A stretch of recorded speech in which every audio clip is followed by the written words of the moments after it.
I call to order the meeting for the Historic Districts Commission of August 15th, 2024 at 7:03 p.m. This meeting is being held remotely as an alternative means of public access pursuant to Chapter 2 of the Acts of 2023 and all other applicable laws temporarily amending certain provisions of the open meeting law. You're hereby advised that this meeting and all communications during this meeting may be recorded by the town of Hingham in accordance with the open meeting law. If any participant wishes to record this meeting, please notify the chair at the start of the meeting in accordance with MGL Chapter 30A, subparagraph 20F, so that the chair may inform all parties, other participants of said recording. And I believe Emily already hit the record button. Great. All right, so we have 4 new agenda items for review. And we'll go through those in a second, and then some administrative, but I am down in Rhode Island. We have some weather going through, so I want to, just in case I lose connection, Carol, are you, I see a black screen. Are you around, Carol? Yeah. Okay. Can you not see me or hear me? We hear you. We don't. We just don't see. I saw her briefly when we first connected, but she's not there now for me. I'm seeing it on my own screen, and I'm not blocked. So that's right. Let me do this.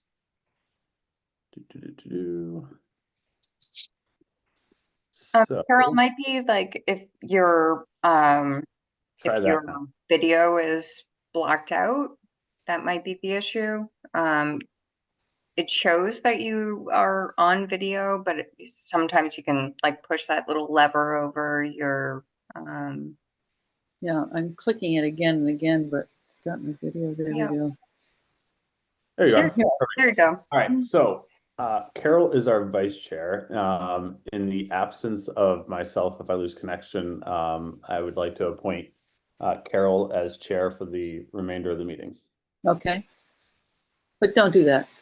No but don't leave us, please. It's already gone out recently.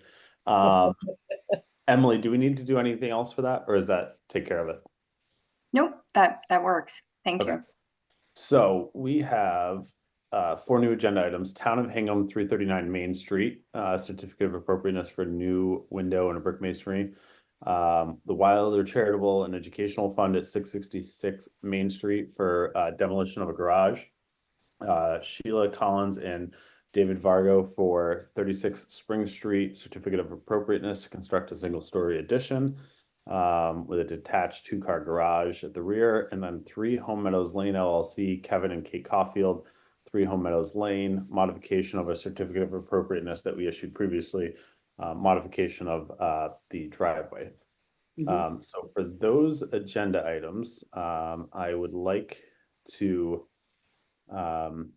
appoint for all 4 Catherine Daly. She's not here, I don't think. No, she's right there. Catherine's here. Catherine Daly, Carol, Justin, Aborn, Eric, and then in case I leave, I'm actually going to appoint an alternate for all 4 of them, Josh. Okay. So those will be our 5 voting members for all 4 agenda items tonight. We also have some administrative department updates, some certificates of non-applicability, and update related to Historic Commission demo delay, meeting minutes, and then if we want, we can discuss the moving the agenda or moving meetings to the future to 7 p.m. So. One last question for the 5 appointees or any of the alternates. Are there any conflicts of interest to be made aware of? No. Great. All right. So the first agenda item is the Town of Hingham 339 Main Street for the new window. And Deputy Chief is back with us. Are you presenting? Yes. Great.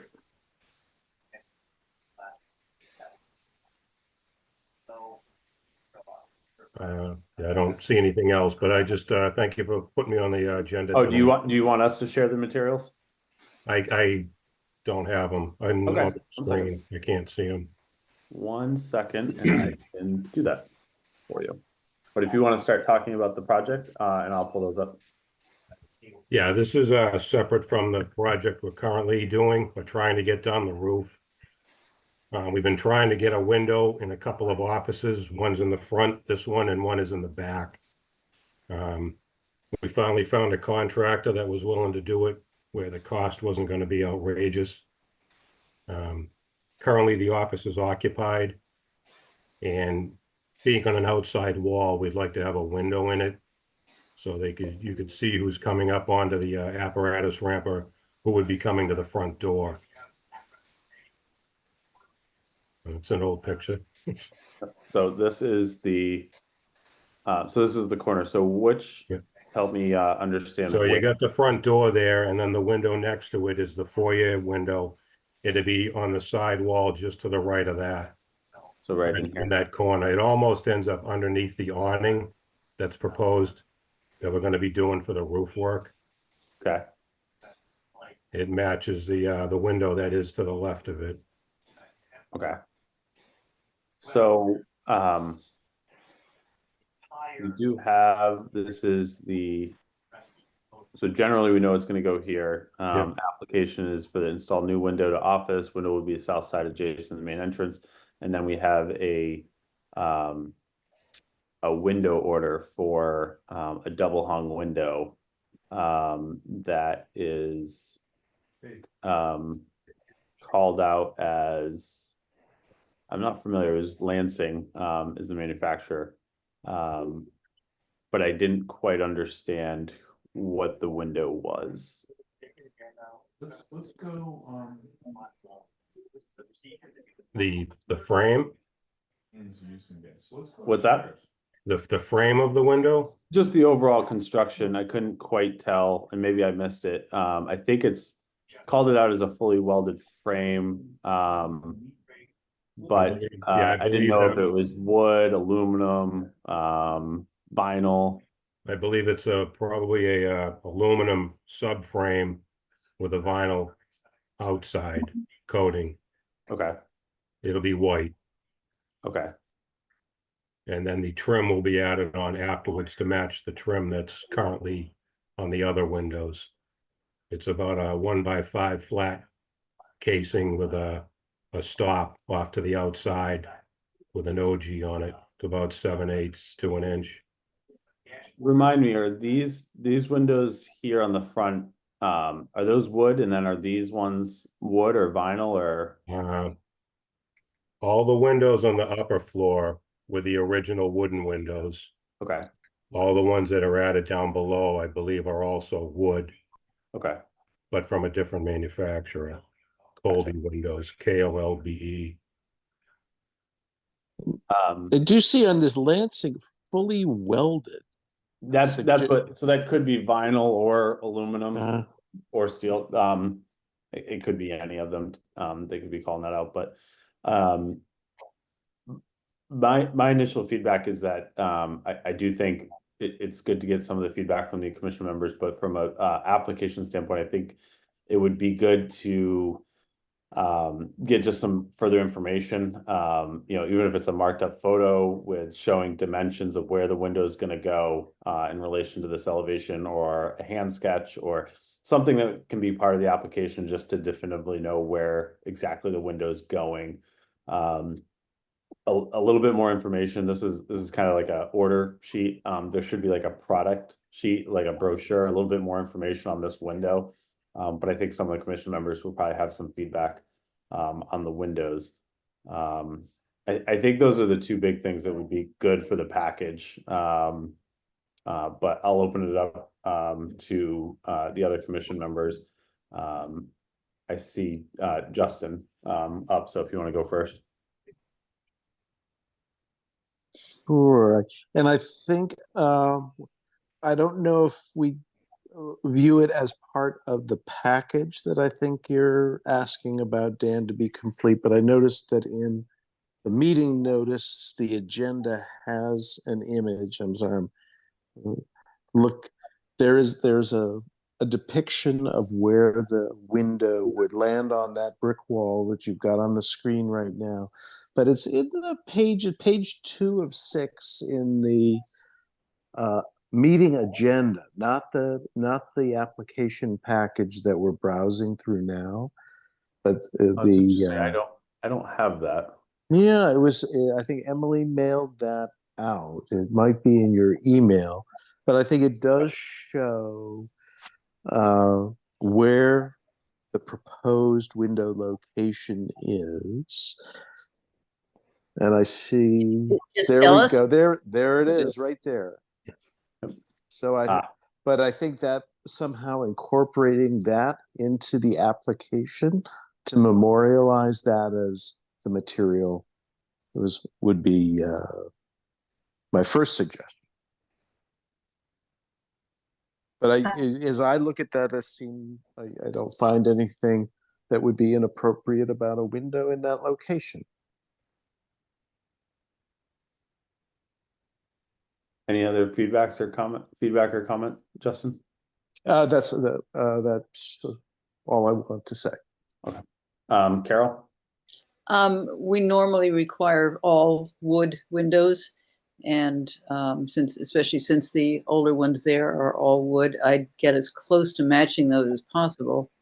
And it's hard to see from these pictures, but it appears to be 12/8 windows.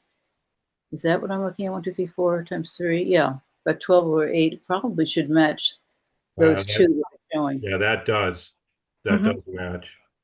And that is mentioned in It's 4 the across, 3 that down, 4 agenda across, 2 form. I didn't get that, yeah.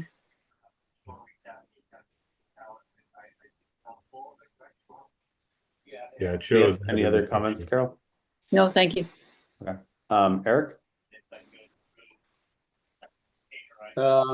Yeah, a note, we typically do 5/8 muttons on the window too. So it'd be just, if you have an option, when you get that window info, that might be, I recommend the narrower is usually what we're direct people towards.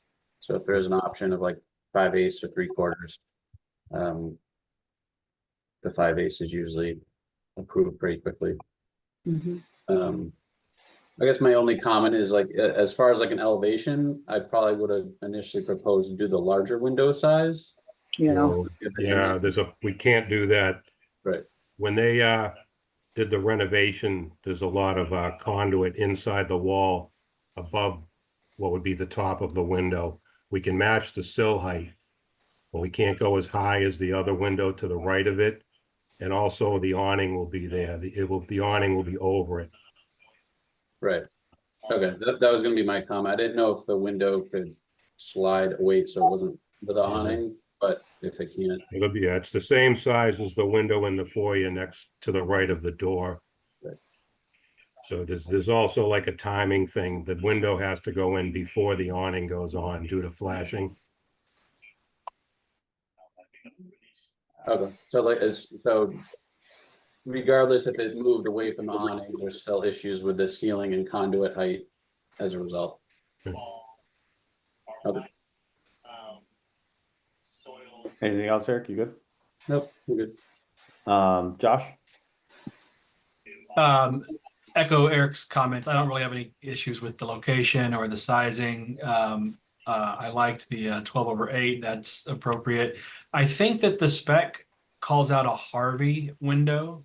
I think this is this building products company as a yard, but not a manufacturer. I think it calls out a Harvey, which is generally kind of a builder's grade window.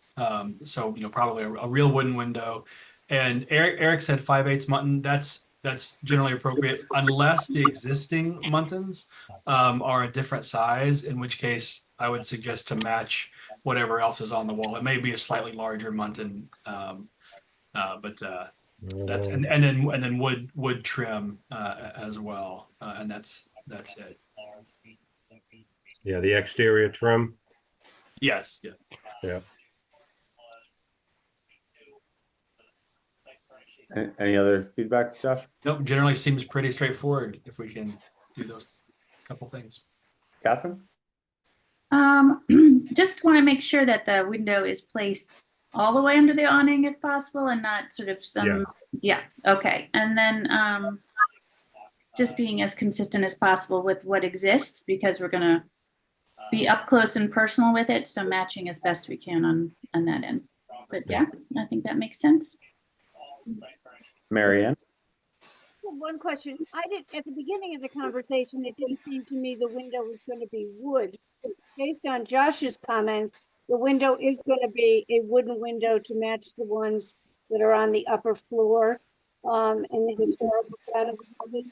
No, what's submitted right now is not, I don't believe is a wood window. I believe that it's a vinyl window. But I think that's one of the things that we're looking for clarification on with a more detailed cut sheet or product brochure. It really should be a wood window if one is available in the specs of what the fire department wants. You should get a wood window. We should have. I think it should match. The priority really wood, vinyl, whatever is to match the window that's to the left of it. I think that's. Yes, including trim and muntin and everything that is reasonably achievable. Yeah. Okay. Chief, does that work into your timeline to take this feedback, add a few things to the application and come back next month? I have to find out the schedule of the roof work. It should have actually started already, but they've had some issues with asbestos abatement up on the roof, so the project's a little slow going. So okay. I can find out and get more info on when they're actually looking to start. Okay. And I imagine the awning would be toward the end of the project after the roof's been stripped and they started installing the new. Yeah, I think if we get just a little bit more detail on the window and you do just work with whoever it is that you're working with to make sure that we're matching best as, take this feedback with the trim and the window and the, mutton sizes and the number of panes over. I think if we get that information and just a little bit, just the elevation thing just cleared for the application, I think that would be good. And then put it all together in one package. Yeah, and then I think we put that together. Then I think we can get you through the next meeting pretty quickly. Okay. So with that, I'd like to continue the application to next month for 339 Main Street. So, sorry, you just have to specify the date and time. Yep, I'm so I looking think for it. you're, September 19th at Thank 7. you. All right, great, thank you. Or 6:30 if you prefer. Yeah, we'll say 6:30. We'll keep the next meeting at 6:30. So September, you said 19th, Emily, is our next one. Yep. So continue to September 19th at 6:30 p.m. Okay. All right. Thank you. Thank you, Deputy Chief. The next agenda item is the Wilder Charitable and Educational Fund for 666 Main Street to demolish a garage storage shed and renovate an existing playground. Ms. Worry, I think you're presenting for this. Yes, hi everyone. I'm Mallory Worry. I'm the director at Wilder.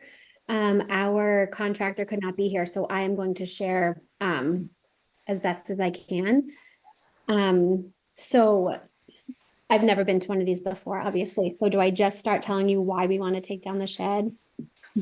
Yeah, I think basically just summarizing the project. If you have if you have the ability to share your application items, that's great. If not, we can share them. I don't. If you could, that would be very helpful. Thank you. Yep. So from what we can tell, the shed is from the 1970s to the 1980s. We don't believe that the shed has any historic significance, and we've been using it to store toys. The unit would need significant repair, which would include new siding with paint and a new roof, all of which is cost prohibitive at this point since we no longer need the storage. We would rather use the funds to upgrade to current standards of the play area and renovate that for the children.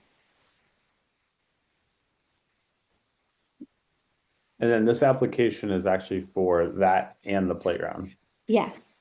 And so technically that's hardscape elements, and so that is in our purview, Okay, I believe, right, Emily?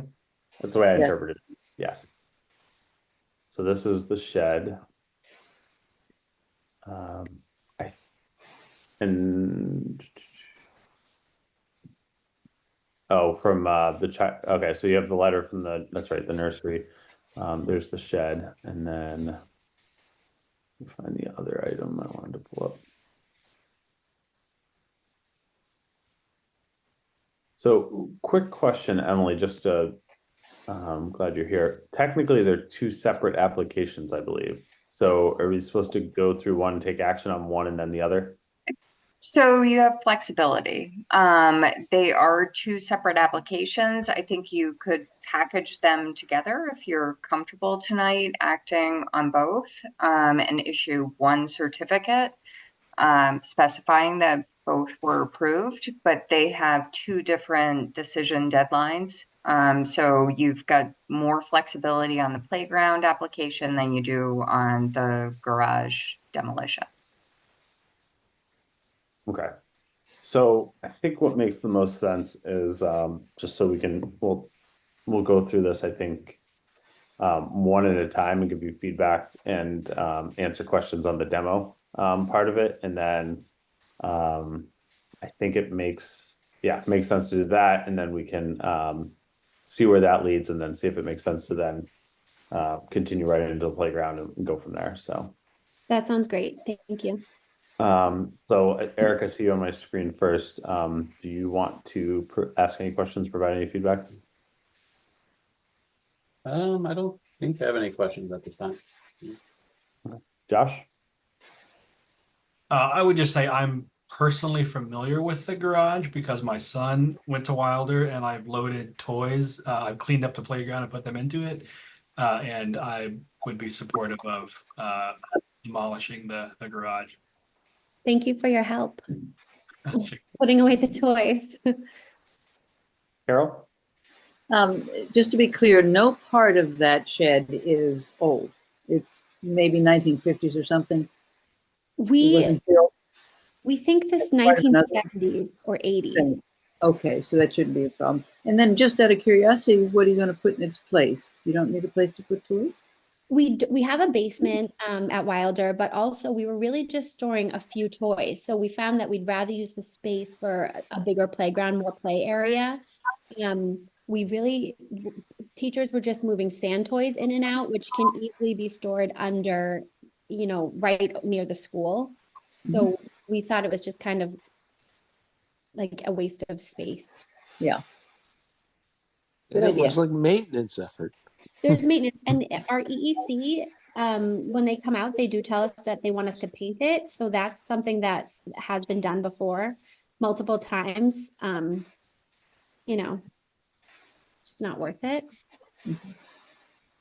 Mallory, will you have to extend the fence for the playground to encapsulate the area that right now is occupied by the garage?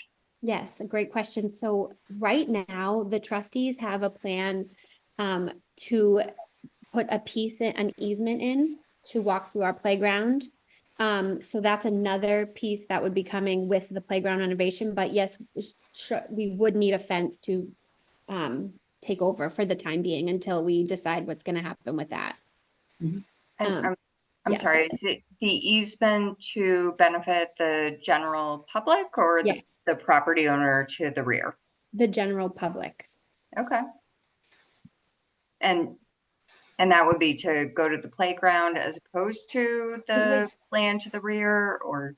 It would actually be to not walk through the playground at all.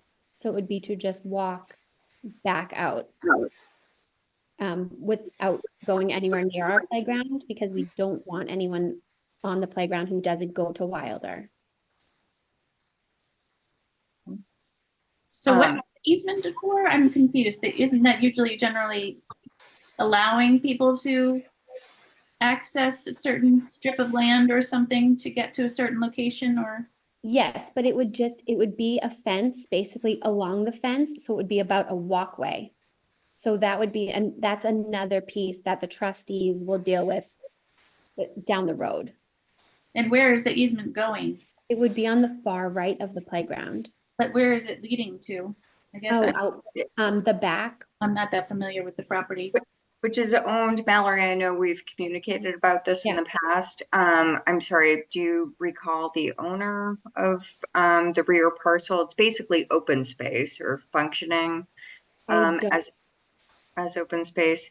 And I can get you guys that information. We've looked up the deeds in the past. thank you. There is already an easement for whoever is benefited by that rear parcel to go through the Wilder property to get there and vice versa. It sounds like you're just simply relocating where they have rights and Right. potentially adding rights to the public to go through the Wilder property to get to the open space to the rear. Right. Or perhaps clarifying those rights might be one thing to say. Yep. Right. And might I draw everyone's attention to page 8 of 8 in the application? I think there is a plot plan that might respond to this access between the parcels. So I think currently it looked like there was a chain link gate to the right of the garage. Is that, and that's the current easement, that you're going to have the fence go up to that point, and then this easement will stay where it is because it's an easement, but the fence will continue to that point. Yes, the fence will basically just go where the shed is right now. It'll be just a small fence. However big the shed is.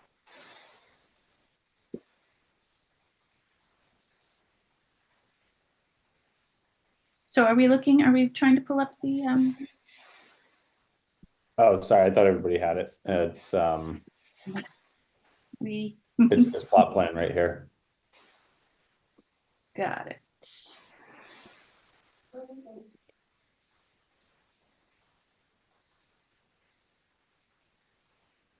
So I'm not sure where it is currently.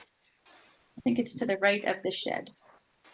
So it's sheds here. So I don't know if it's tied up against the wall or tied up against the plot plan this way. I think in the photograph, it shows a little gate to the right of the, Yeah. Yeah. that's no easement though, is it? It's not That's easily. inviting. I think We I'll want wait. to, yeah. Doesn't look easy. No.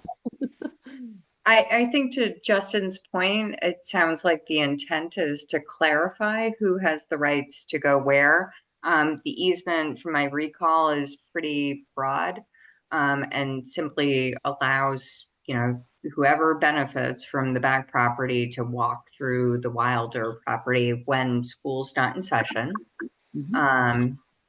And it doesn't specify where they have the rights to walk. So it seems like a great idea. Yeah, probably written before it was a Wilder. It's the Right. it's the Hingham Land Conservation Trust that owns the property. Yeah. Yeah. You're not messing with that. You just want to take the shed down. Yes, we want to take the shed down. You just want the shed down. So it looks like there'll be quite a bit more fence. That looks like maybe 12, 13, 14 feet of fence, additional chain link fence. Yes. Do we want to discuss the fence? Yeah, I think that's worth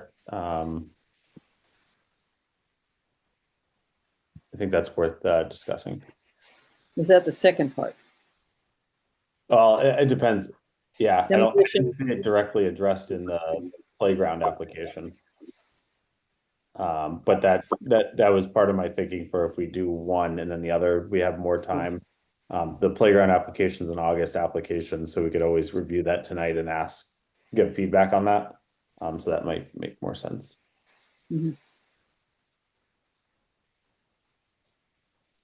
Just to clarify my own understanding of the notion of a piece of fence, if I look to page 3 of 8 on that application, Dan, if you wouldn't mind bringing that up, we see the front of the garage, and I'm what I think I've understood is that there's a chunk of new fence needs to go to close the gap that would be created if the garage is demolished. Yes. Yeah. We have to have that blocked off.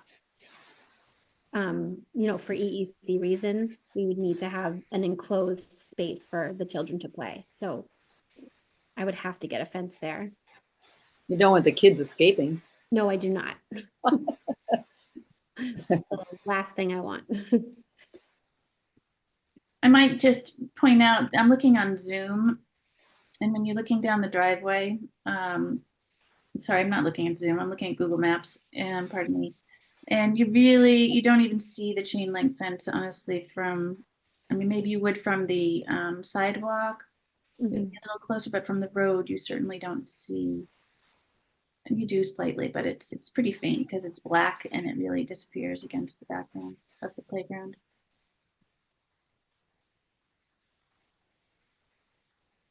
So tonight we're There's just actually voting on- quite a bit of the chain link fence already exposed, probably equal to the existing size of the garage. That's also something to point out.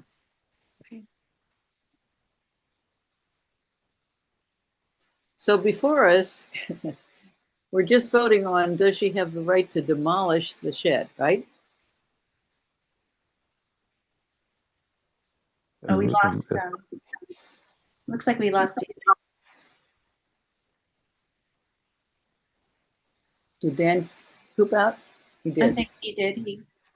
Okay, if I'm reading this clearly, it looks like they're just asking for the first part, which is the permission to take that shed down. And since it doesn't show any historic value, is there anyone with a problem or a question? No, that seems like an appropriate, reasonable thing to request, and if we can't see that portion of fence, maybe that fence could be installed without even mentioning in the motion, perhaps. There you go.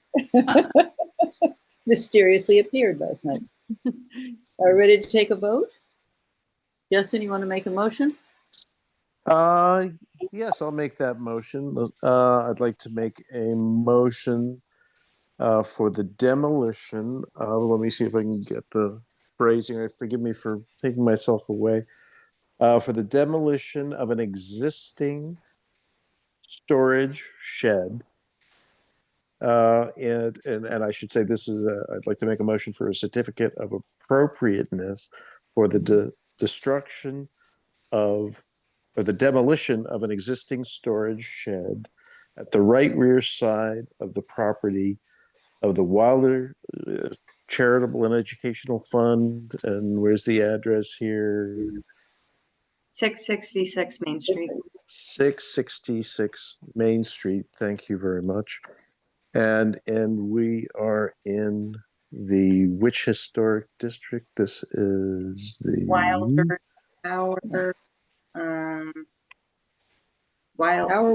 Extension. Well, isn't that appropriate? Was that a good enough motion? Does anybody second? I'll second. Thank you, Catherine. Catherine, how do you vote? Aye. Josh? Aye. Justin? Aye. Who did I leave out here? I'm an aye, Carol, but there's one other. Who did I not write down? Who didn't vote? Did we get Catherine? I think it was Josh. Did you get Josh? I believe Eric is. Eric is raising his hand. It's Eric. Okay. Aye. Okay, so it's passed. But Thank ask you for very any much. comments because I have a comment. Okay, any comments? Yeah, it says in the application or in the description of these notes, I guess, that the fence to be replaced or extended to enclose the playground shall match the material and height of the existing chain link fence along that line. So that is in the notes. That should go into the proposal, shouldn't it? Into Yeah. the, It could possibly be imposed through the playground application. So I think what you just voted on was the demolition of the garage, period. Right. what is going to go in its place, you can take up with the next one. We hope to kind of marry them together, but it's fine to handle them separately. Right, at the moment, this motion can stand alone. Right. Correct. And Wilder, they're going to come back to the next meeting, not continue today? Well, we hope they will now present their other request for the playground changes, which Tonight? are, yes. Oh, okay. Yes. There's that part. So go ahead. Thank you. Thank you very much. That was, again, our contractor also put that in for us for the renovation of the playground. So there's a site plan drawing and it's more renovation upgrades. So it's in the same enclosed current playground footprint. The footprint will not change in size, but will rather remove a few structures, older structures. You know, some are 30 years old. One is 30 years old, and replace them with new structures. Also, there are borders in the middle of the playground that we would like to take out simply for, you know, tripping reasons or just safety of the children. So our plan is to install certified matting around the perimeter of the fenced-in area, as well as installing certified playground chips in all other areas of the playground. Do you have a sketch of this that we're missing, or? I hope he submitted it. There is in the package or online, there is in the application, if it's a certificate, there's a plan view of the plot, and I think I see it. Gosh, and that's even that's an additional one. I'm looking at a document. It's the application for a certificate. The playground, And it's really hard to see kind of where the building is, what is going to be on view from the street, that kind of thing. Can you orient us on this plan for it's like a 3D dimensional kind of. there is a document in the application that depicts the whole thing. playground pretty well. I'm not Right. seeing it on the screen right now. Yeah, I But- apologize. I just, my internet is not behaving as well. But I brought up what was attached to the building permit application. I do know, and you can see right here, the fire truck, play equipment that already exists on the ground. You can see that from Main Street, or at least the top of it and you can look at that from Google Maps, the street view. So some of this is visible, even though it's kind of tucked behind Wilder Hall proper, which is right over here, from certain angles. This is the equipment that they're proposing within their building permit application. Justin, you're correct. There were other marked up maps or plans shown.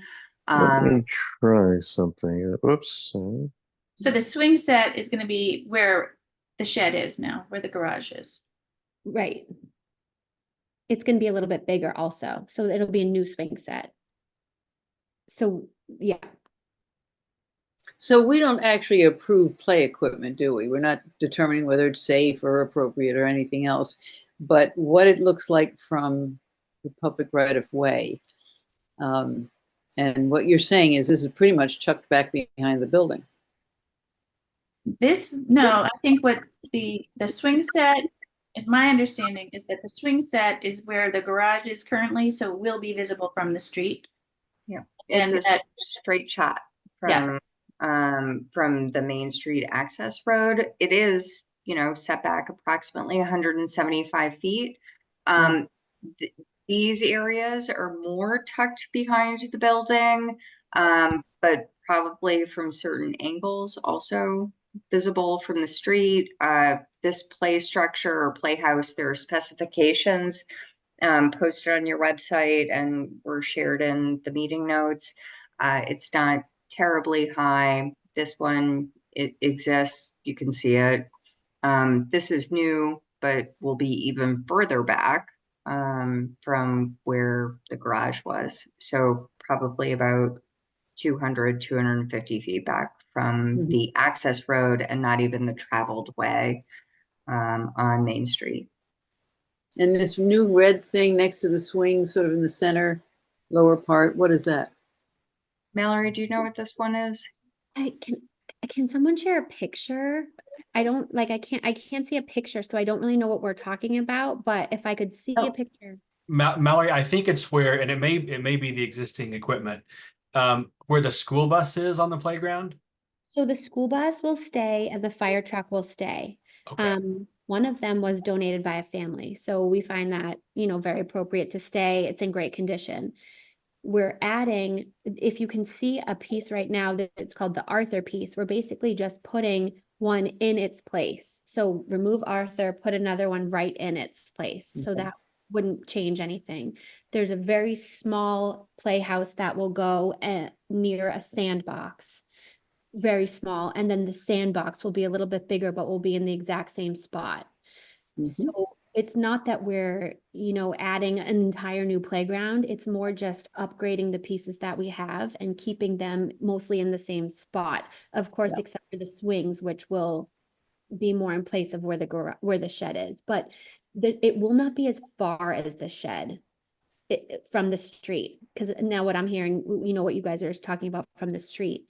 This is very valuable for me, actually. I appreciate it, but the swings would be over a little bit from your view. And there's existing swings in that general area right now. Yes. Yep, we have swings now, and they're older. Everything's older, so we're just trying to So are we. make it safer, upgrade it. And I hope to keep getting older. Yes. But all the We need proposed equipment 100 you more call years. conventional, yeah. 100, we want to go to 200 years. So this would help. Mm. And, like I mentioned earlier, the current borders will come out, which is, I think, really special, important, safe for the children. It'll just look nicer. And the borders, you mean those the trim around it sort of segments off some of the grounds. Yeah. I can see what you mean by the tripping hazard. Would you say that the proposed new equipment, it's all pretty typical play equipment? Yep. Yeah. From Premier Park and Play, it's, we've been looking at this equipment for multiple years. So You wouldn't call it wild and crazy play equipment. Wilder. Historically appropriate play equipment, perhaps. Yeah. Yes. I do have a question about the color of the swings. It's depicted in green. Is it going to be green? I am not 100% sure. I know I have it somewhere in our notes. I believe it's green. Just if it The was choice- red or bright yellow or something like that, I might discourage that and think green would be a more appropriate and subdued color, something that would be eye-catching. I am pretty sure it's green, and I can look very quickly if you'd like me to. We picked all the colors, so mostly it's greens, the red and yellow in the fire truck and bus, but then that's not in the swings. And then there's like a bright blue in one of the structures, but everything is beautiful and matches well and historically appropriate. Avocado swings? I don't know. Anybody else The have any pictures of the ones there are it's sort of yellows and playground colors. Right. We hoped to do a pink and green for wilder colors, but that's not going to happen. Emily, do you know if any of the neighbors were notified of the meeting? Yes, all neighbors were notified, in fact, twice, because there were two separate application submitted. So neighbors got two separate postcards letting them know about this hearing. You didn't hear from anybody? I did not. No. Okay. Any other questions from the commission? Who would like to propose it? Justin, are you up for a second one, or should we move on? I see if I can manage to do a better job. Actually, You did a great job.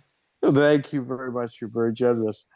I'd like to make a motion for a certificate of appropriateness for, and oh my gosh, 6666 Main Street, the Wilder Charitable and Education Fund property at 666 Main Street in the Wilder Historic District. Again, I'm looking at the application It's to called Tower Wilder Extension.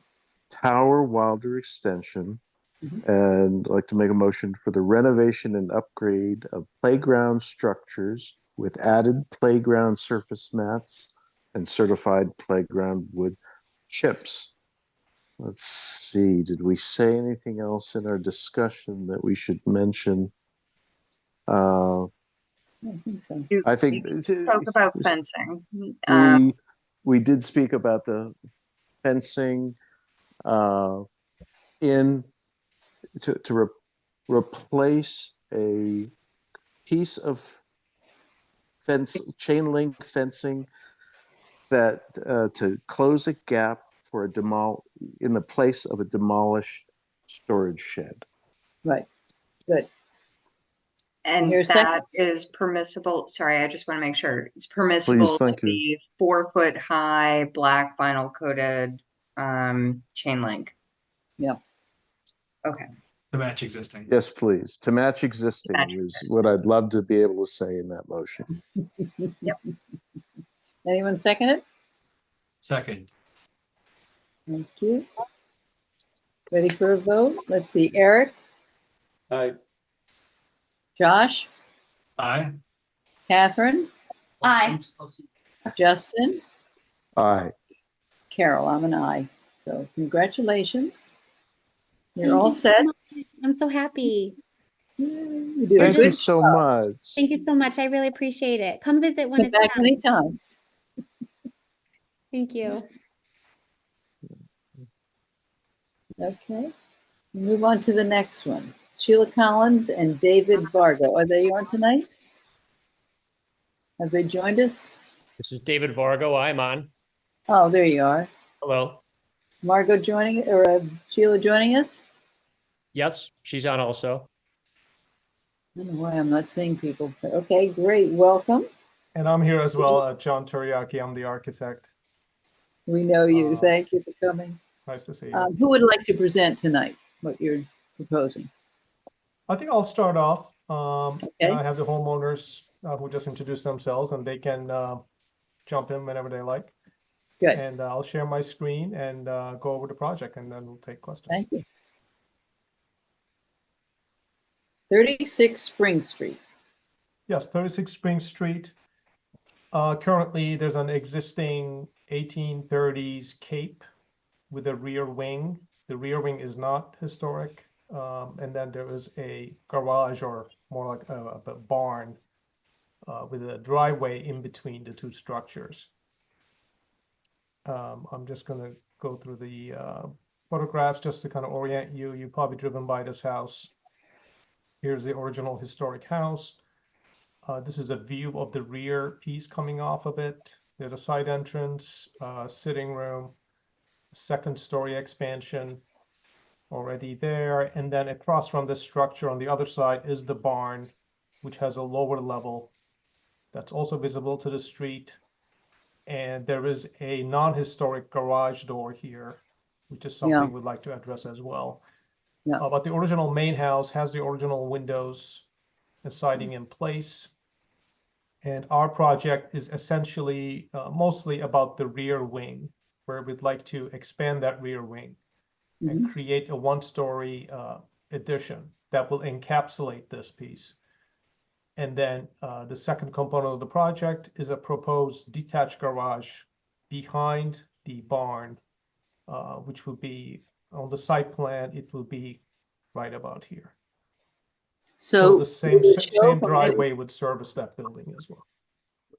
Will it show from anywhere other than Spring Street? No, it would only be seen from Spring Street through this angle, because it would be behind this building. It would be over here. And I will go over that as well as part of the architectural drawings. But first, I'll start with the addition. I'm just going to go over the existing floor plan real quick. existing first floor of the original Cape. So Spring Street is below the page here. The rear wing, and then the second story under the Cape roof lines and shed roof dormers as it exists now. Just to go over the elevation views, again, the original windows are historic, but the more recent addition has non-historic windows. So here's a proposed first floor plan. So we are essentially expanding the rear footprint about 13.5 feet towards the left side, and then approximately 14 feet 10 inches towards the back, and creating a larger first floor that has a first floor primary suite, and then the living room expanded and reconfigured with a family room towards the back. Most of the original house remaining intact, original stairway remaining, and still providing access to the second floor. We're also proposing to replace the existing covered side entry with a new covered side entry that's slightly smaller and more historically appropriate. Regarding the existing house, the only thing proposed is to repair the original windows, recondition them, and then reinstall them as they exist now. And with the proposed addition, we are proposing all solid wood Marvin ultimate windows, and the specs of that are noted in the elevations window schedule. And then the non-historic windows on the second floor, we'd like to replace them. In the rear wing, we'd like to replace them with the Marvins as well. And then the second floor otherwise is not expanding. There are some minor interior reconfigurations, but there is no new second floor proposed in the project. Okay. And this is a good view of the strategy to break up this addition into appropriately proportioned gable roofs. And that's basically our overall strategy. I'll go over that in the elevation. So the front elevation is really not changing. Even this little piece that currently juts out is remaining. That's the existing visible portion of the rear wing. So this is kind of the interior, more courtyard side seen from the driveway, the north elevation. And you can see the kitchen wing gable coming off, the new proposed entrance here, and then the new family room wing going off towards the back. I'm just going to go around here. This is the rear elevation showing the back of that family room, and then there's a screen porch coming off of it. So this is all from the backyard. And then on the south side, here's the most of this is actually existing. So from here on is the expansion towards the back, this piece, and then the screen porch kind of set back a little bit from there. Why does it look like the Coliseum? Which piece? This back portion, it looks like it has 1, 2, 3, 4, 5, 6 columns. Oh, where's that? Oh, this piece here? Yeah. Yeah, those are just screens. They're not columns. It's actually just a pilaster detail. Oh, that's a better picture. Okay. Yeah, that's just a flat pilaster detail with wood screens. And that's not going to show from the sidewalk or the street? I don't believe so. Let me just go back to the floor plan. But that's all the way back here. Yeah, but depending on your angle, if you're coming down the street or the sidewalk. It will be visible. Yeah. It will be back here. I mean, it would be way back. Yes, with an askew angle, it may be visible. And they are full-size wood screen panels, which we think are appropriate, but we'd love to discuss it further if the board has any 1830? thoughts. Isn't it an 1830 house? Yeah.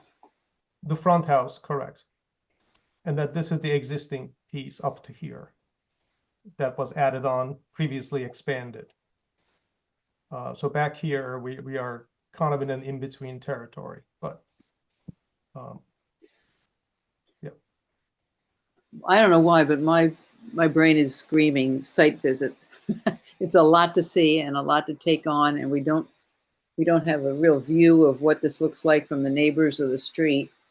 Would you be open to that? Carol, the other piece of this is that there also would be a new detached structure involved in the project. So there's a 2-car garage proposed to the rear of the barn. Right. So yeah, a site visit may make sense so you can, better assess what the impacts would be. Yeah, can I add my voice to the advocacy for a site visit? Yeah. Anybody else have thoughts? Should I go over the garage or would you like to discuss the addition first? What does anybody think? Catherine, are you okay? Yeah, move on to the garage, and I think, yes, the How are site we doing on our schedule for tonight on the agenda? You have just one more after this, and it's simply a modification. So and then business items. You're in good shape. It's only 8 o'clock. Okay. Can you take us to the Let me garage? just go over the garage. So here's the existing barn, the proposed addition, existing driveway, which we are intending not to modify. And the intent was to put the detached structure back here so that this barn can be preserved, because it's a unique structure and it's part of the streetscape. Mhm. And in wanting a garage, we did not want to modify this building. We wanted to leave it as it is. Is that the one that has the modern garage door? Correct. And We actually, don't- one thing we'd like to do is to replace that with new carriage house doors, a double door, wood door. Oh, okay. That's part of the application, I guess, the last part. But back to the garage, this is a 24 by 26 foot building. And we included elevations, proposed elevations. It will be all wood windows, garage doors, corner trim, cedar shingle siding. It's a fairly simple gable roof structure with 2 fairly small shed roof dormers to have an office space or a storage office / office space upstairs. Any plumbing? No. John, if you go back to that, the side elevation, can you verify what the dimensions of that dormer are, like the overall length in particular? No. Sure. On the elevations? Mm-hmm. Yeah, so 24 feet across the front, and then 26 feet on the side, front to back. No, I'm sorry, of the dormer itself. Oh, I'm sorry, yes. Yeah. Yeah, let me give you those exact dimensions. I'm just going to switch to another drawing here.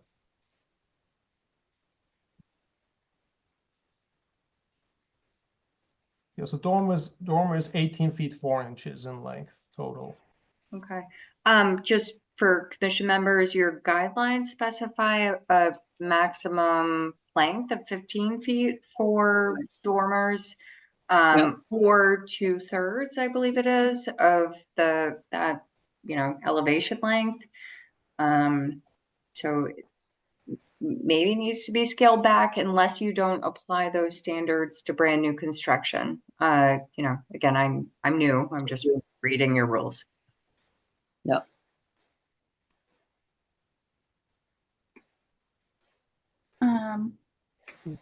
I would think say that summarizes the proposal. I'm sorry, what was that? I think that summarizes all the elements that we want to go okay. over that are part of the application. Thank you. Any questions from the commission? I have a few questions. Go ahead, Ken. So, I'm trying to, how did you determine that the addition was not at all historic? And if it's not, what is the age of it and the clues that led you to believe that? Sure. So we think it's probably from 1970s or 80s. There is a poured concrete foundation under there, full height basement. I can show you some pictures if you like. And then all the windows are non-historic, and it's all the proportions and the way it was constructed indicates the floor joists of the first floor are new lumber, etc. So it's clearly a modern structure. It may be even more modern than you think. So Catherine, what we found in our research, there always was an L out back. at least dating back to 1911, where you can see that on Sanborn maps, the fire insurance rate maps. In 1998, the Historical Commission, as opposed to the District Commission, because this wasn't We've in a lost you. district at that time, they received an application to demolish the rear L and build a modestly larger rear L. It kind of followed, let me orient myself. I think it's the south side side yard, but then expanded a little bit to the north and a little bit to the back. So I believe most of this back portion dates to 1998 based on records we were able to find in your department. Great, thank you. Thank you. Then a couple of questions regarding the screened-in porch. Are you planning to are those screens going to be replaced in the wintertime with like a glass panel? Are they always going to remain screens? Will they always be screens? The current intent is to leave them just as screens. I know sometimes you have a pop-in panel that can be, you know, a mullioned panel that can replace the Oh, screen. that's a good point. Actually, the product we're thinking of is that the CD combination door company product that comes as fixed panels. And you're right, there is an option to get a glass insert with paint. And if that's something that may be desirable to the owners and also to the commission, then I think that could certainly be incorporated into the project. So there'd be more of a texture on that elevation, even though these screens are see-through with the paint glass insert. If that's something that you think will be an improvement, I think that would. I don't know if it's an improvement. I just wanted to clarify if that was going to be the case. I'm not sure it matters. I guess I just wanted other members to know that that would be a possibility. There would be, you know, 5 panels there or 5 windows with panes.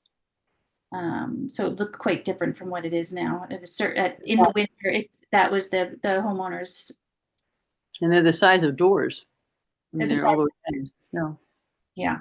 And then on the garage, I would love to, I know you're trying to put an office up there. I feel like the dormer coming off the ridge, beginning, or, you know, starting at the ridge really gives it a clunky and bulky look, and makes the mass look much greater than it could if it were started a little bit lower. And I'm wondering if it could be a little bit more, the dormers could be a little bit more diminutive. I guess I'm not concerned about the length of the dormer, because I think if it was too small, it would look kind of dinky from the side. But I do think that it's emanating from the ridge is problematic for me. I think it looks very heavy and bulky. Mm-hmm. That's definitely something we can modify. And obviously that's kind of a double-edged sword, right? Because if you drop this too much, it's already a 3 pitch, and we don't want to end up with a rubber roof on these either. So I think we may have to play with both sides. So maybe as we drop that, we may play with this facade and maybe the height of this piece, and we can lower that as well. Mm-hmm. And if the board thinks that the kind of the recommendation of the 2/3 of these are already set back almost 4 feet from the ends, but we can set those back in a little further as well. So we can kind of squish it from all directions. If we go forward with a site visit, can we have a ridge pole or some kind of a pole installed to show the proposed ridge height? That's a great idea. And I was also, I don't know if it's possible to see 3D elevations from the street, that like renderings of what it would look like in place. Oh, for the garage? Important. Yeah, for the garage and for the addition, because my concern is we have this beautiful, really beautiful barn. It's really unique seeing that lower area of the barn at the street level like that. It's really unique. And I'd hate to see this garage competing and taking your eye away from it, because it's a big mass. And again, that lower right photograph in number 6, you know, having 3 structures on this lot is a lot. And that is a concern I have. And I love the front view of the Cape doesn't have any dormers. It's a real original Cape, sort of the way they're supposed to look. And I'm a little concerned about then putting in a building on the property that does have the dormers and such large ones. So I don't know what to do about that, but yeah, I think a site visit with holes makes a lot of sense. Just to address the 3D model, we can definitely do a rendering showing you the facade of the garage. We are trying to set this building back quite a bit to address that Yeah. concern. So clearly detach it. Let me just go back to the, so it Yeah, is if you could set back find out, approximately yeah. 70 feet from the street, and there's about 38 feet between the buildings. Mhm. So from that perspective, the garage is actually going to look smaller than the barn because it's going to be set Right. back quite a bit. Mm-hmm. And I understand the comment on the dormers. On the other hand, the back of the Cape does have a dormer along with the 2-story expansion that was put on. Oh, I But didn't that, notice that. so it does have dormers on 3 sides of it. However, Yeah. I think we can definitely make address the size of this dormer and make it more diminutive in Mhm. 3 dimensions to address that concern. And also, have you fiddled with the placement of it on the lot at all? Maybe could it scooge in to the left of the lot a little bit more behind the So garage? here's where was our setback line No. with the Yeah. dash line. So we're kind of right up against it. Yeah. And it could certainly be pushed back a little further. We just didn't want to add more blacktop to the property. Maybe there could be, you know, I don't know what maybe there's some landscape Material, yeah. material like cobbles or something that could give it another few feet back. I bet we get a sense at a site visit about how much that might help. We'll know when we see it, yeah. Yeah, but you're right. Maybe if it's set back 5 to 6 feet further with an apron coming Yeah. off the driveway. Maybe the asphalt would be a small price to pay. Yeah, and maybe again, maybe it is granite so that it does add a kind of at this transitional area as a setback a little further. If you don't mind, could I just ask, since we're talking about location, just point out that in fact there once upon a time was an outbuilding in this approximate location, based on the 1911 Sanborn maps. So there's some precedent there. I'm sure it didn't look like this garage. But if we're talking about moving it back and adding asphalt, I am curious, and I'm putting on a different hat here. I just want to know if the project team has thought about whether or not site plan review would be triggered between, because I guess I don't understand what you mean when you say encapsulate an existing addition. Is that foundation staying on the ground? Correct. Okay. Correct, and it's And expanding in both directions, and the area added is well under the 5,000 square foot threshold. okay. But I can do we can do a calculation of that between this and this together. What do we Yeah, have? it's certainly not necessary for this review. I just wanted to let you guys know, to anticipate other items down the road. And I was also curious about what I think is the mature sugar maple just to the rear of the addition. Yeah. And would that be impacted in any way? Yep. No, in fact, that's been a concern of Sheila and David from day one. Not to impact that tree, and it won't be impacted. Okay. What's the offset, do you know, from the foundation to the trunk, I guess? I'm gonna have to do an overlay for that exact dimension, but I can get that to you. Okay. Yeah, again, during the site visit, not I for can- this commission's review. I just, while we were talking about it. Could we go back to the page that shows the side entrance to the house? Who's in charge here? Am I looking at columns round columns around the door? Correct, they're square columns. And let me Is there just, any way to zoom in on I'm the going to detail? try to show you the existing and proposed together, just so you can see the kind of the, here's the existing side facade. It's hard to tell what that is. It's got a roof and a porch. Currently, old- yes, there is a hip roof, and these are skinny posts holding it. There's a little railing currently, a and deck then this like is the proposed. You could Yes, sit and the out there, decking. decking. And so this eliminates that. It's replacing it essentially with the smaller portico square Right. columns. Just zoom in a little bit. There's 4 columns, 2 columns. 2 columns. It's just Okay. a portico coming off the main house. Okay, and they're not fancy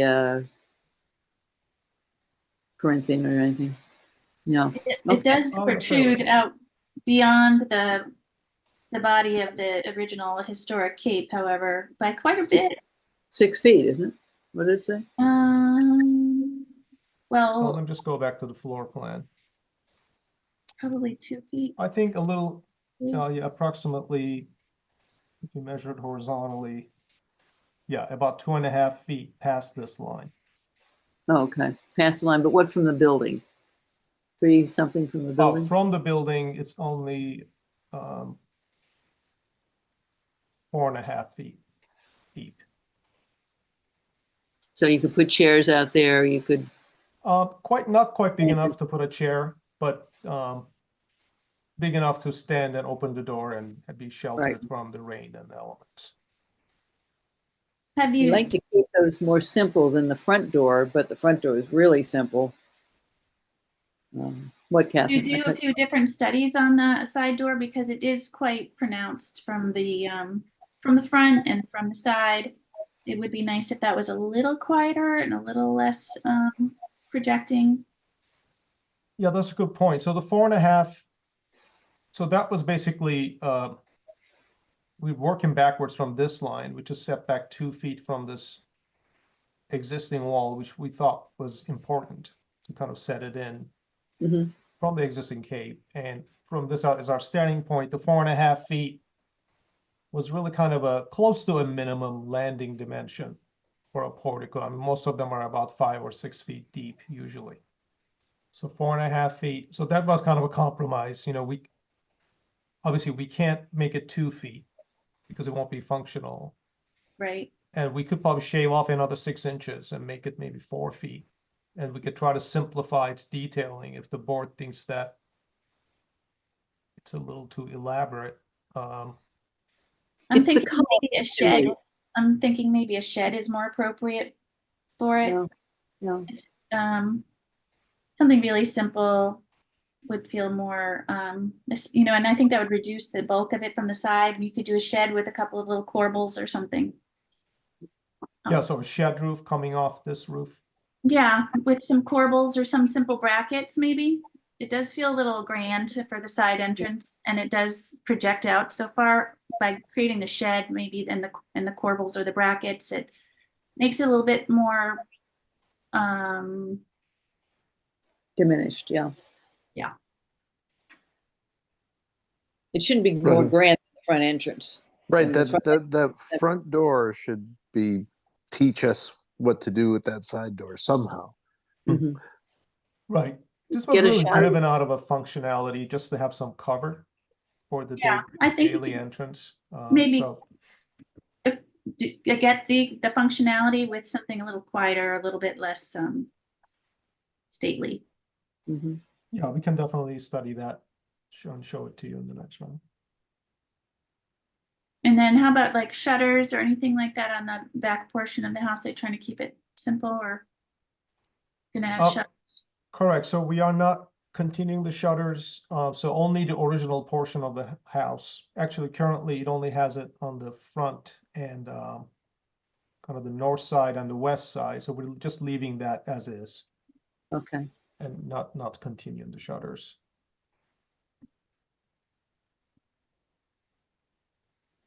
And no more chimneys going all the way back. Not another fireplace anywhere? No chimneys. There will be a gas fireplace, but we're not Yeah. proposing a masonry chimney for that.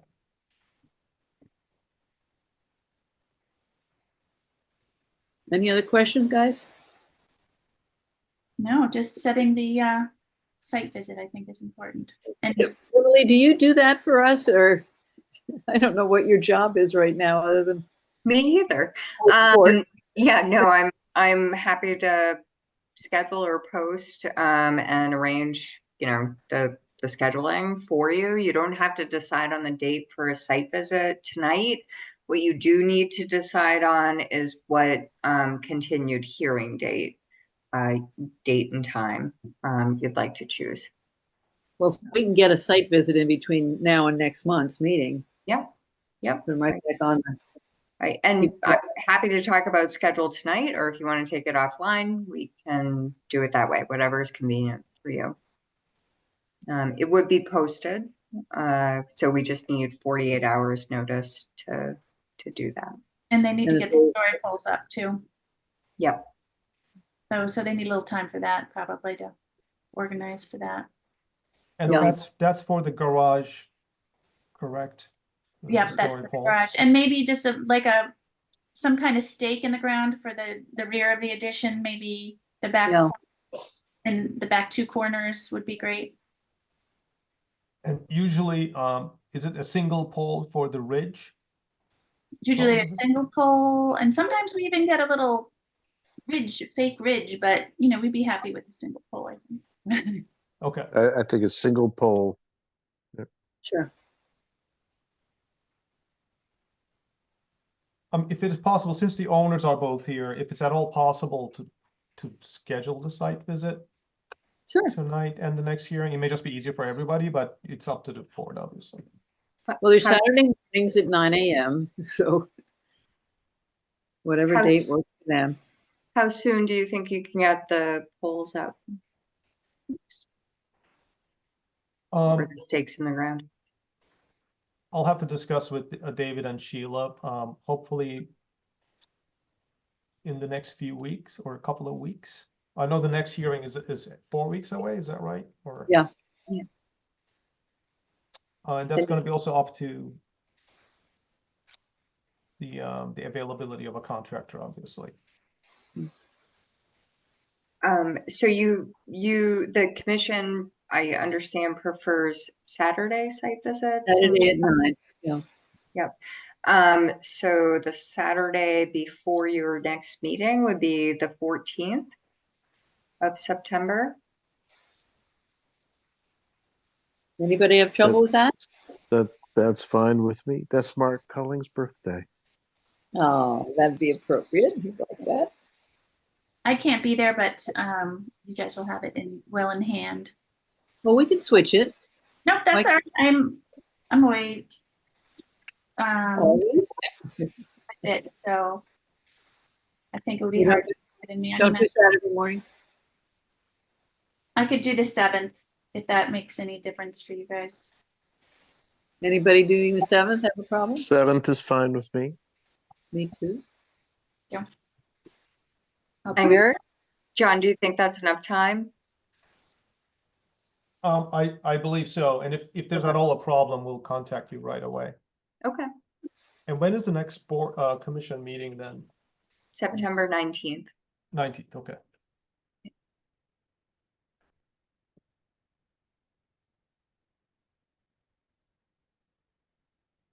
Okay. Okay.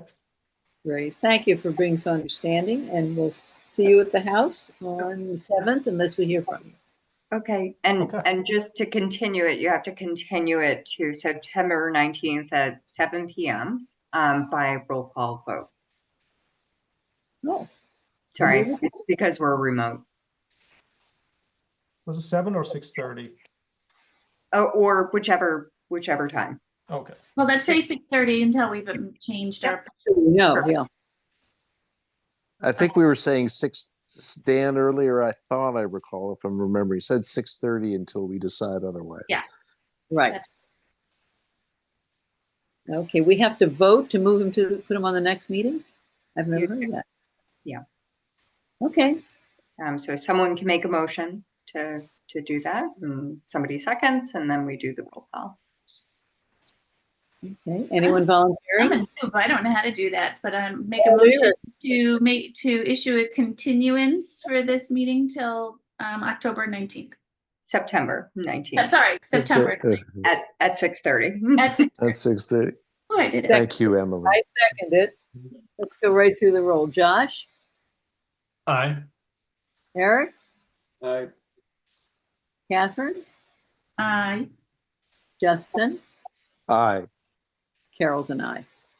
Okay, see you there. Thank you so much Thank for the you. presentation. Thank you so much. Thank you, John. Okay, our last one is 3 Home Meadows. Kevin and Kate Caulfield, and are they here tonight? Who's on for them? Kevin's here. How are you? Oh, there you are. Hi. You want to make a presentation about what this is? Sure. I think we sent over I'm pretty sure the architect sent over what we were proposing. But we had originally approved it with the drivers being all permeable pavers. And as we looked up and down Home Meadows, everything there is blacktop. We looked at, all the homes on Lower Main Street that are in the historic district, and it seemed more appropriate to do an apron with the pavers. And I think it just looks better because we have a little walkway on the side of the house that leads to a breezeway to the mudroom and then also to the stairs on the front. It's just I think a better look and probably more in tune with what else is down there, not only on the street, but in the district. Sure. Does anyone have this on computer to bring up? I don't have any. Justin, do you have it? You mean the application package? Yeah. Yes, I've got it on my iPad. It's on the Oh, you're on your town phone. website. I'm on my phone at the moment, but I do have my iPad over, and I do have access to the submissions. Or Emily, are you doing it? Is that what's happening? I'm working on it. I'm starting with the site plan. I don't know if that helps or if you want to see the specifications. I think the refresh on the site plan would be really useful. Okay. Can you see my screen? Yep. Yes. So the first little section off of Home Meadow Lane would be pavers, so granite pavers. So, yeah, right down there. That's an apron of pavers there. And then you've got, and then well, the other thing is lot 1 that will start in kind of the second phase of this. That's an apron at the top of the driveway and all blacktop going in. So we felt like it would be more appropriate if we had the apron at the top of the driveway here, as you can see, and then we've got a walkway, and then to the left side, I think the north side, there's a walkway coming out of the side of the garage as well. That would be paver. So exactly. So it's about, I think it's close to 25%. I think it's just over 25% would be with the apron of pavers, and then the rest of it would be the blacktop. So that's not much of a change, and as you said, that's the way most of the houses are in that area. Are there any questions from anybody? Does anyone recall why it says it was going to be a permeable? It was going to be what is that word? Concrete? Bituminous. Bituminous. Yeah. Is that like a crushed stone? It's like asphalt, regular pavement that you'd see on a street or most driveways. And the original proposal was approved with permeable material? Yeah, 100% pavers. My best guess is that it is simply what the applicant proposed at the time. And so the commission inserted into their certificate the materials that had been proposed. The same materials were proposed for the planning board in connection with their site plan approval and worked into the stormwater management plan. So depending on the outcome of your hearing, the applicant may also be revisiting the planning board to modify their approvals. So when will that happen? So we haven't received an application yet. I think they wanted to feel out whether or not the commission was comfortable with this modification before going to the extent of modifying, stormwater calculations and They've done the stormwater calculations and they're, and the new design meets all the stormwater calcs. They'll submit that upon approval from, assuming we get approval from you this evening. So the proposed porous paver walkway is good. The material would be what? That's attached as well. They're aqua brick Or brick pavers. pavers. And we would do it in what looks like a cobblestone color. You can see it in the kind of the bottom right. Is that in the packet in the notes? Yes.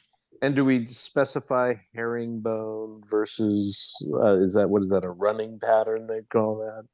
Yeah, I mean, I would either, I mean, that's not as concerning to me. I mean, if you have a preference as to how you wanted if you wanted the running bone, the herringbone.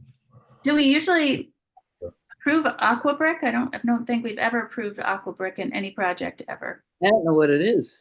It's like a manufactured brick that can come in all various colors, but that the taupey color seems totally like, I don't know if that was approved, but I would be surprised that we would have approved that color. Yeah. Well, we stuck with it because it was what was initially approved. Yeah. On both of on this and lot one. And are you already committed Lot to one, we were just doing an apron.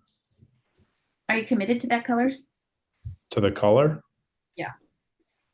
No, I mean, as we looked up and down Main Street, I mean, that was pretty consistent with the color that we had seen. Are they the same size as an old brick? Yes. Are they bigger, smaller, the same size? Yes. So, okay, sorry, I'm a little behind the 8 ball tonight, but I'm just sort of trying to get clarity. So the original plan, this was the material that was approved in the original plan For the entire driveway. for the entire. The certificate specified Belgian brick brick pavers. So I haven't seen the actual specifications for what was approved. I queued up to the certificate and it was called Belgium pavers. Yeah, this is not what I would consider a Belgian paver. I would consider this a man-made brick product. And I think typically we would approve a Belgian apron on your driveway. Typically, we've approved those in the past, and we'd also, I think we would require. I think we would require an antique brick. What is the brick we usually do? Does anyone know the Boston pavers? Boston, thank you. Boston pavers, yeah. Yeah, for any kind of walkways and that sort of thing. It's much more historically appropriate. No, but Kevin, I'm sorry that I'm tying together two different boards' purviews, but No, it's helpful. Thank you. These bricks, because they're called aqua brick, they're porous. Like rainwater can go through the brick and not just the holes in between. Do you know? Through the brick itself is, yeah, it is a little bit porous, yes. Okay. So, I think that's potentially the difference between a more, typical brick and a aqua brick, but I'm surmising. Yeah, that was what Here we was, So the porous brick was 100%. what. Yeah. Sorry. So it's just, so, there are differences between the different boards' jurisdictions. I think the planning board would prefer something that, provides 100% stormwater infiltration versus the commission, preferring something that looks, more historic. And I don't know if there is a product that could meet both of those goals. And Catherine, I'm hearing, your concerns. They make sense. I'm totally a novice. This looks totally out of place, but maybe something like this doesn't. Right. The picture in the lower picture with the little red driveway there in the left looks Yep. fairly appropriate. But I guess I'd want to see more. Is it that taupe color that is That's what's being off-putting? Yeah. Yeah. So, but the product itself seems not so crazy. Yeah, I I I'm have some sorry. I have some familiarity with this product line. So like these are used a lot in larger commercial products because they mitigate the change in height as far as like accessibility. So this is what you'll see in any new, let's say like Greater Boston, where you have a new building that wants to use pavers. They have to use these because it mitigates the threshold appropriately. So in my experience, they look just like typical brick, and then they are beneficial as far as drainage goes. So I think there's a huge benefit there. Color, whole nother story, but in my mind, they're really interchangeable with normal bricks and have some benefits as far as like thresholds and maintaining level. Emily, can you scroll down? It looks like the colors are at the bottom. Maybe there's a oh no, it's just the running. No, it's just Hmm. there's just that little bit of more red brick Mhm. at the bottom of that page. Yeah. But Well, let me ask a question. Down at the harbor, when we put in that pathway all the way around the harbor or halfway, whatever it is now, they use Boston pavers. And I don't think anybody squawked about it, that they weren't porous enough or whatever. Is there some? I talked about the appearance of them. I don't know if it was the particular mix they got or not, but there are certain of those bricks that have a lot of lime seeping out of Yeah, them, read as white, and they drive me crazy. They It's, weren't. I'm with you there. For sure. Yeah, I don't know. So I don't know that we should go with that particular specification, Yeah. or vendor, whoever provided them. That this color reads okay to me. I mean, I'm not, Yeah. but yes, I agree with Catherine. This is totally not appropriate. So I also, like Eric, I also have familiarity with this project. This product, I've used it in projects, commercial projects that I've done. It's a nice product. The only thing I would say is they're not perfectly brick shaped. They have, little knobs on the side that aids in spacing them when you're laying them out. What I would prefer, I haven't spoken yet, and I apologize. What I would prefer is I have no problem with converting to, bituminous asphalt driveway. But if you were going to do an apron, I think what would make the most sense would be just to do it the way that I think is least offensive, which is to do a Belgian block, which, I think was in the original application. And I think when most people approve, when we discuss a Belgian block, we think of a granite Belgian block, and just do some sort of apron there. And if cost is an issue with Belgian block, just make you could size the apron down if you needed to do so. But that very traditional, Belgian block also has, the ability to have water infiltration as well between those blocks. So that would be my suggestion, would be to do something like that, because I do think this reads as a modern commercial and also a kind of a commercial product, versus something a little less less of a modern product, and less of a commercial product. I think my understanding of bricks, Josh, isn't it that it's permeable because the water seeps between? I guess I'm just thinking of the traditional Boston brick as a permeable. That may be true. I think these bricks also have some, at least the ones I've used. It may not be this exact spec, but it's, it looks identical. I mean, very, very similar. I think my vote is still with like a traditional Boston, antique Boston kind of look. Brick.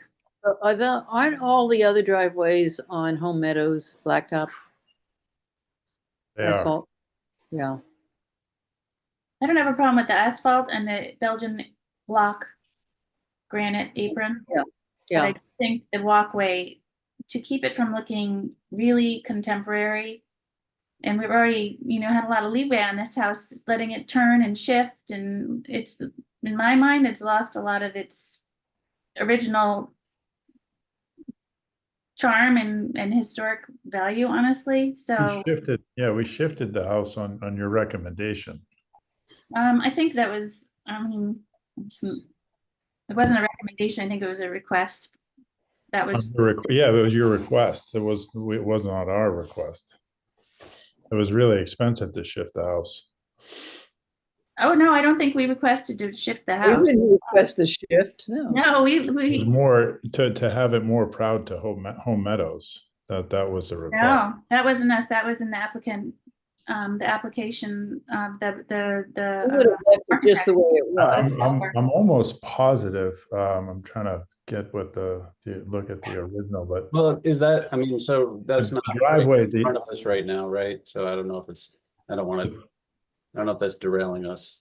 It no. is derailing. It's just not. I'm almost positive because of initially when we had applied for it. I mean, I'll use the Belgian block. I'm fine with doing that, but I think we had initially submitted as permeable for the drainage calc, but I could be wrong, and maybe the Belgian block works in the apron. But if not, if it's not, then the entire driveway is approved with a permeable paver or permeable Belgian block, which I don't know. So I thought permeable. I'm happy to use the Belgian block usually beats as granite. That's my understanding of what Belgian blocks are. This would be a brick. It was. I'm almost positive it was. It had to be permeable though, and I think that was in the application. Oh, we can go back and check, but any other comments from commissioners? We're talking about the driveway today.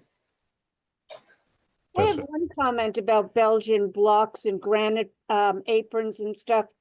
I certainly live with a granite apron. I don't have asphalt, I have pebbles, but before that, the drainage is perfectly fine, and it's a big apron both in front of my garage and in front of the curb, and it's totally permeable with all the rain that we've had, and I've had no issues with drainage.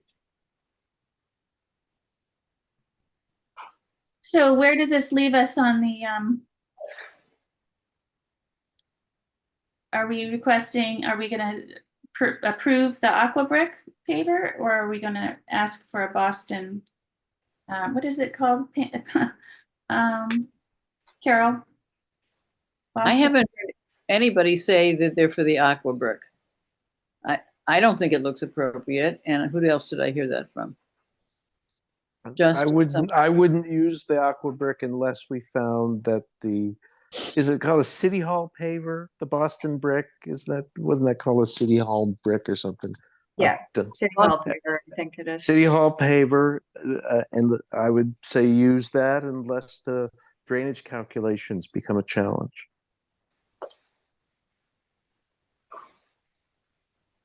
Or the applicant could stick with their current approval, which was. Or the applicant could stick with the current approval.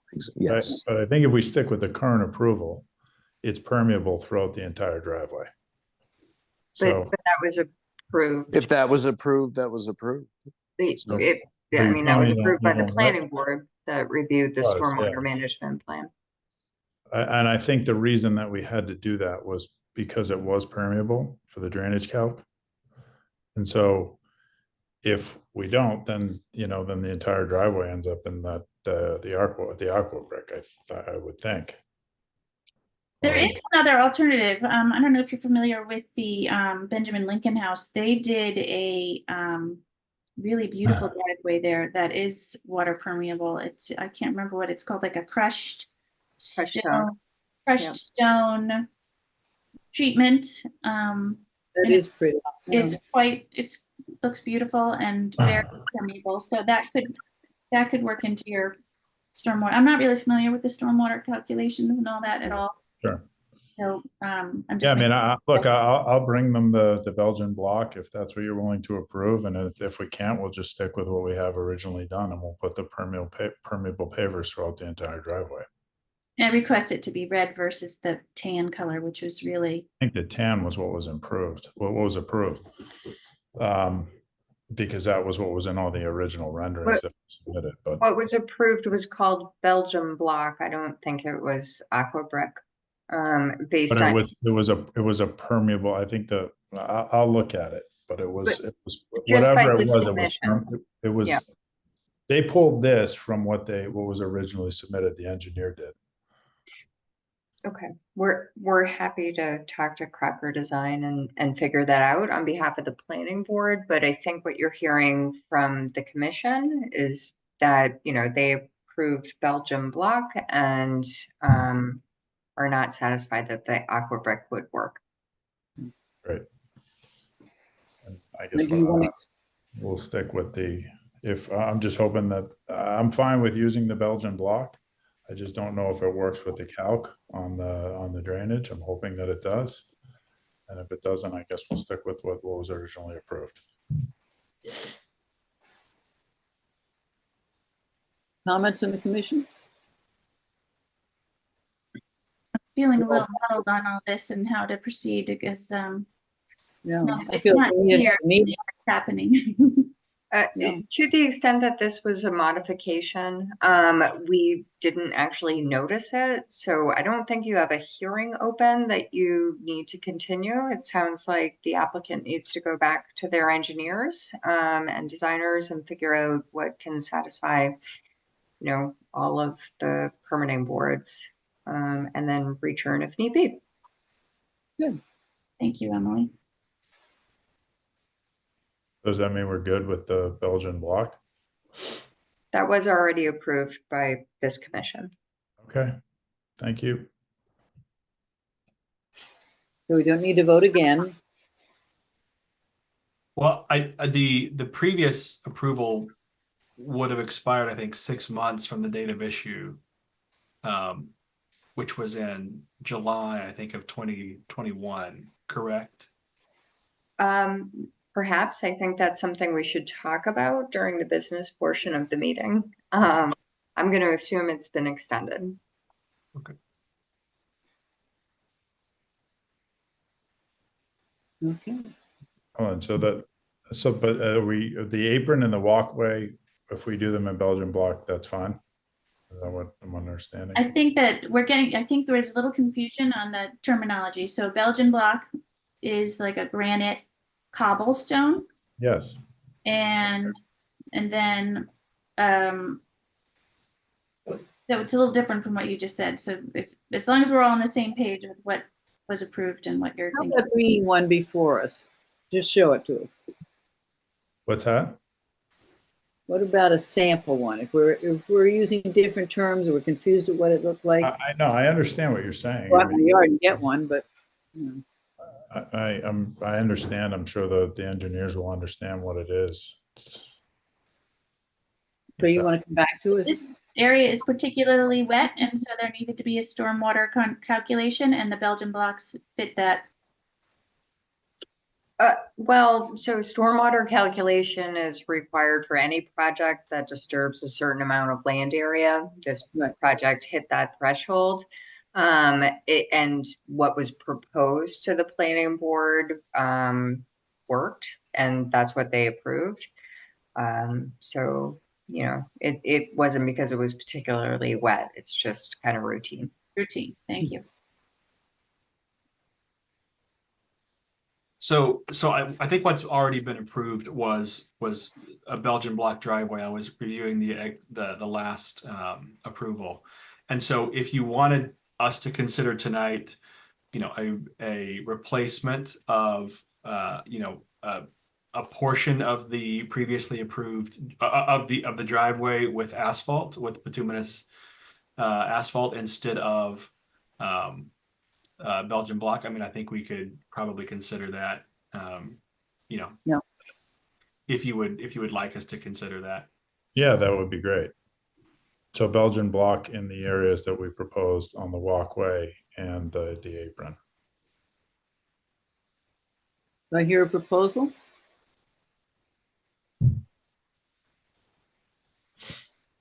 I'm gonna just make one last comment I don't think Belgian blocks are appropriate for the walkways. It's this Terrible does to walk sound, on. it's a big surprise, terrible to walk on. And I myself am having a hard time keeping track of the various changes that we discussed and what was approved before, what's being proposed now. I'm a little lost. Yeah, I'm saying come back next month with a final proposal, and by then you would have been through the other committee. The proposal, I don't think is going to change because if you pull it up, there's a walkway on the north side of the driveway and then the apron, and that's all we're looking to change. Josh, can you figure out what the walk paths were from that proposal or from that Yes. application? I'm looking at the plans now. It's not in the written description doesn't mention sidewalks. It does I don't mention. think we even did hardscape on that plan. I think we kind I of, didn't think we did either. This is I surprising. feel like we did the main house, but we didn't even get a hardscape plan. I'm not even sure we did. It mentions the Can driveway. I interrupt and say, I'm going to drop off and be back in a moment. I've got a battery issue with my phone. I'll be right back. Okay. Okay, bye. Well, if it wasn't in the proposal, and we would know that by the minutes from that meeting, then what we need is a brand new proposal from the applicant saying what he'd like to do. It's Driveway and these pathways. two areas. I mean, this is all driveway right here. It's all driveway right now. So how about just if we could approve the driveway change, Yep. but then come up with a new application for the walkways, because cobblestones, Belgian block cobblestones are not appropriate. You won't be happy, and it's just not appropriate for a walkway. They're canted and they're very lumpy and bumpy. It's part of the it's part of the driveway right now, and I think the change is just what delineates it and makes it the walkway. Right, but because if you're changing the driveway, if it was all pavers before and now it's asphalt and pavers, that's a change in materials that needs to be weighed out, and And put in a proposal. But the entire approval, if it's Belgian block, it's all Belgian block now as it sits. I just can't imagine we approved a front walkway of Belgian blocks. No, It's not anything we would do. Just totally inappropriate and unsafe, honestly. Belgian blocks would be an unsafe choice.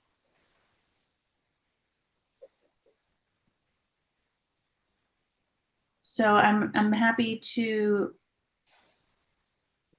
I think that, making a change on the driveway is possible tonight, but then given this change, it does impact the walkway, and there needs to be a separate application just for the walkway. That shouldn't really set anything back. That's like the last thing that happens, isn't it? This is the last thing that we're waiting on to complete the home, so we can get a certificate of occupancy and move in. I see. Josh, are you sharing your screen? No, I'm sorry, it's me. Do you want me to take it I down? feel like it might be helpful to pull up the original application. I think at least for me, the confusion here is like, what was the original application? Right. What we're looking at now, specifically for the walkways. So what might be helpful if you pull up the full plan set, which I believe is the previous application. Unfortunately, I wasn't a part of that review, so I'm not familiar with it, but there's a page that shows the scope of the walkway, of the driveway. It'll clarify. If you have access Yep, to I'm that happy to share. information, that would be Yep. helpful. I just did a search in your share drive. Yep, The I'm only with thing you. that comes up is the certificate. So this was in, let's see, hold on. Let me know if you're seeing the We plan. are. So Mhm. I believe this was, again, maybe other commission members can confirm if this looks familiar as the previous application. This was the larger home edition, I believe, and this is the existing. And then this page here seems to indicate the scope of the driveway, which we approved as Belgian block.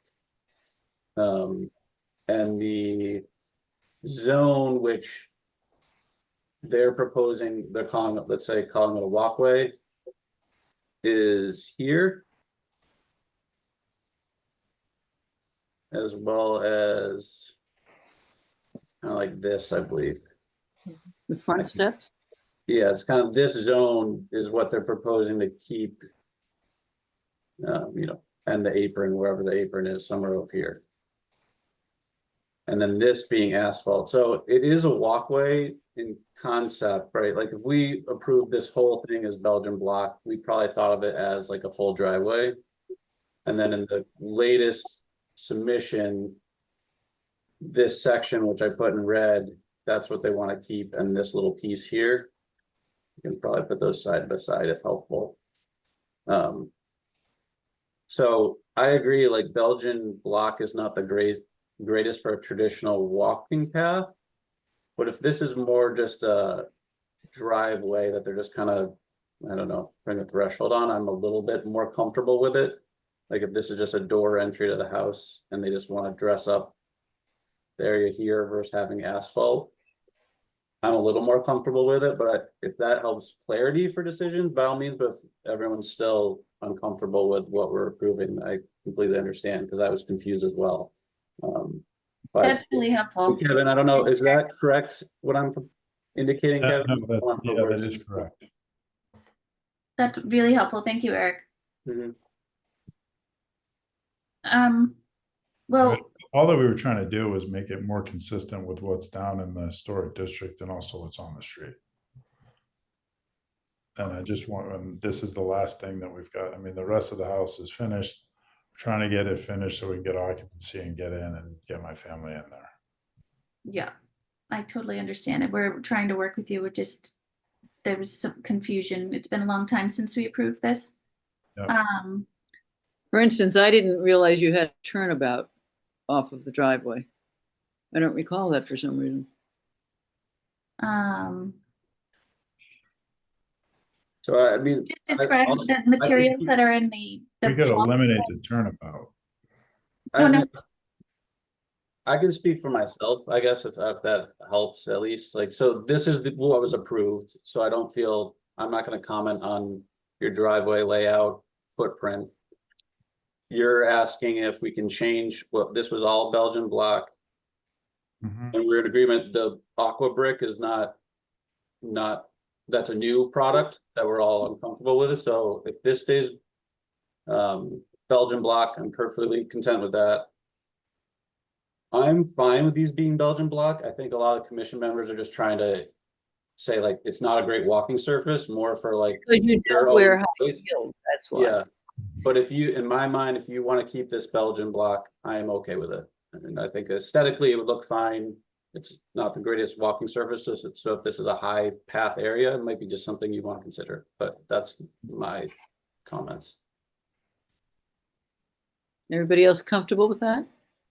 I think I am comfortable with incorporating the Belgian block in those areas, but I do think it needs to be tied in with maybe an apron in front of the garage or something, because it looks a little random. It's going to be a big contrast to the asphalt, and maybe just a small, 4-foot apron in front of the garage. We'll tie it all together and make it look like unified, because right now it looks like a patch here and then kind of an odd patch over there. The patch here, this is actually set back on the left-hand side. That is set back it's just a landing coming out of the garage there. Yeah, I understand that. And then, so there's not really, it doesn't come out that far. And then this, on the right-hand side, it basically goes from the stairs back to the house.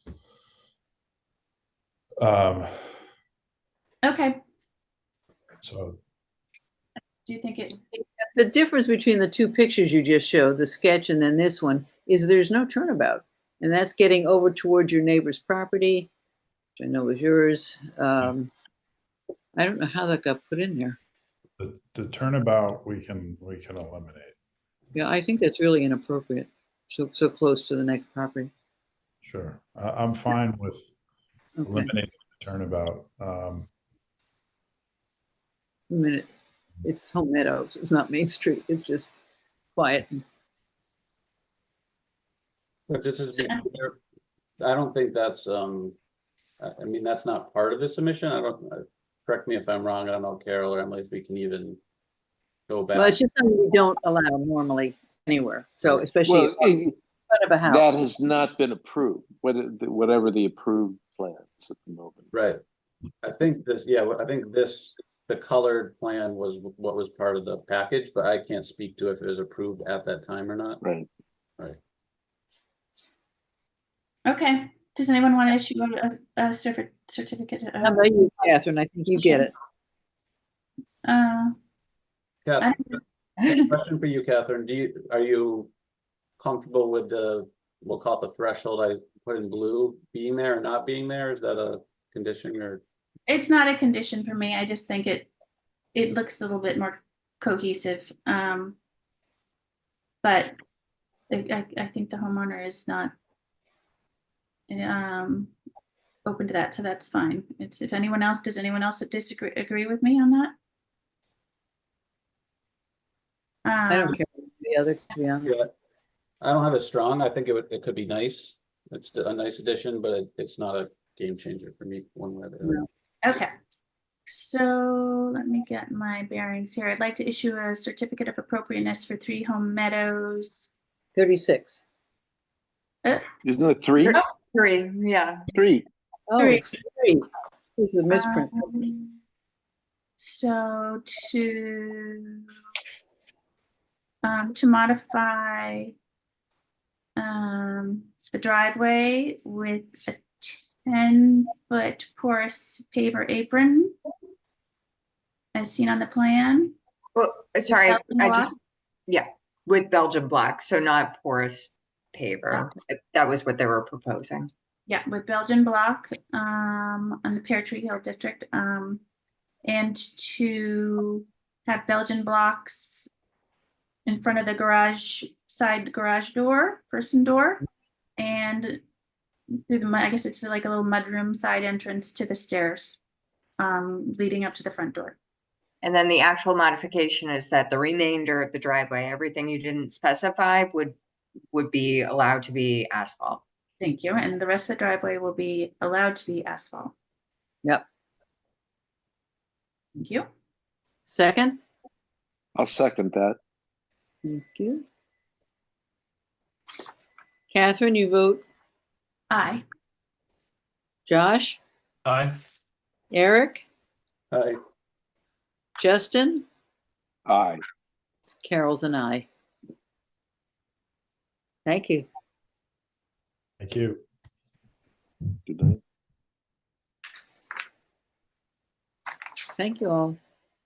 Now we have some other business to go through. Department updates. What is that? Emily? Yeah, sorry. Talk to us about I just wanted to have a very quick conversation. I won't keep you guys long, about some of the changes you've maybe noticed since we lost Andrea, unfortunately, last month.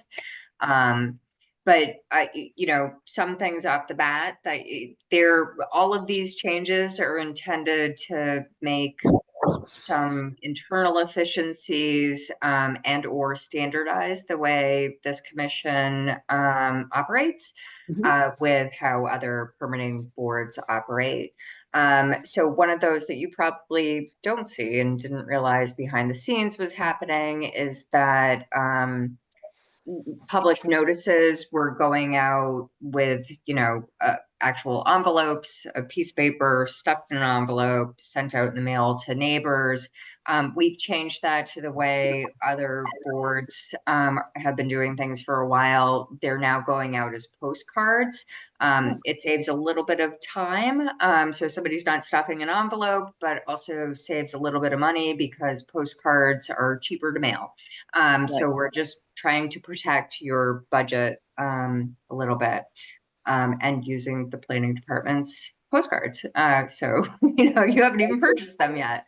And in terms of your agenda, I'm sure you noticed just, formatting wise, it looks a little bit different, but that's the way other town boards typically post agendas. So we've just standardized the look. Also eliminated the different times for individual hearings. So everything will be posted or, noticed, not for 7, it sounds like 6:30. I apologize for tonight. I just didn't know. But for the same time, and then you get to them when you get to them, so that if for some reason somebody doesn't show up or you finish something up more quickly, you don't have to wait till 8 p.m. When you noticed a particular hearing. So hopefully you guys are comfortable with that. On the back end, and Josh, I think you mentioned this, and this is more of a question from us, where so yes, the 6-month lapse period that is put on every certificate of appropriateness or non-applicability that we've been able to locate. It's not a limitation of the statute, and it is not a limitation of your bylaw. The only document that I've found the 6-month period referred to in is it dates to, it's like how to get the certificate. It's called something like that. It's on your website. It dates to March of 2015 on the document. But I looked at all your minutes in that time period, and I don't find where the commission actually voted to impose that limitation. There was a guidance document put out by MHC that, talks about how to operate a historic districts commission. One of the one template certificate that they include is from the city of Cambridge. Cambridge imposes a 6-month lapse period. I think it's a matter of copying and pasting. I don't really know. It seems to have not been enforced. As you maybe heard with the central fire station, their awning hasn't gone in, in the last almost 12 months, 11 months, 12 months. But I want you to think about whether, if anybody has any institutional knowledge about why we're imposing the 6 months, I'd like to know. What would be too long? Well, would be hanging out there for 2 years? Is right. kind of And a long where like time. the historic character, the neighborhood may change and you'd want to re-review it. The Conservation Commission, the Planning Board, the Zoning Board, they typically do a 3-year lapse period. And just because we know, particularly since COVID, it's difficult to get contractors on board to acquire materials. 6 months is so brief, and sometimes applicants want to go to this commission first. And by the time they get through conservation, planning, zoning, 6 months has already lapsed. Right. So it forces people, if they're wanting to, follow that 6-month period, to come to you last. And sometimes we want them to come to you first, right? You guys have a lot of control about the form of development. And if you're going to say no, they should hear that before they invest in stormwater reports and traffic studies and all that other stuff. Vote on that tonight to accept it, or do we think about it? Well, so here's the problem. I don't think it's an actual regulation, or at least I've found no evidence of that. If it were and you wanted to change it, then you actually have to have a hearing. So we can't Right, just do it without it being on the agenda. But we'll keep digging on our end to see if we can find anything. I actually did just Yeah. talk to We Andrea may have yesterday. no limitation in actuality. Seemingly so. The only thing I might think that would cause, having a year-long, I'm just thinking if board members change, having someone to have to come back and reapply I don't know. I'm wondering if there's a drawback there. Well, I think right now we're saying that we've operated that they would have to come back and reapply within 6 months, which would be an even more onerous burdensome. than what we're proposing. Yeah. Right. I think I need more discussion. So, since we may not have a requirement right now, we don't really have to vote on anything tonight. And I Yes. was like to think about it for a while, and then maybe at next meeting. Yeah, and Or so does that put a problem for you? we can put a pin in that. I just wanted to raise it as something to think about. And if you have any more background information on why it ever showed up in your certificates, happy to hear it. One other bug to put in your ear, but this may not involve just the commission, also the select board, is that you're the only permitting board that has no fees. And Charge money? yeah. Now you There's tell. a significant amount of work and in addition cost. We're noticing people, we're sending out postcards, we're administering things that goes into your work. I had talked to Andrea about this years ago, and there was some sense that the historical commission and the districts commission, what they were doing was more onerous, and I can tell you it's not. Like, you guys do incredible work. So does the planning board, so does the zoning board, so does the conservation commission. And I think, even a nominal fee of $100 or something, where people are presenting you with $1 million projects, would not be seen as unreasonable. And I think actually might make applicants take your process a little more seriously.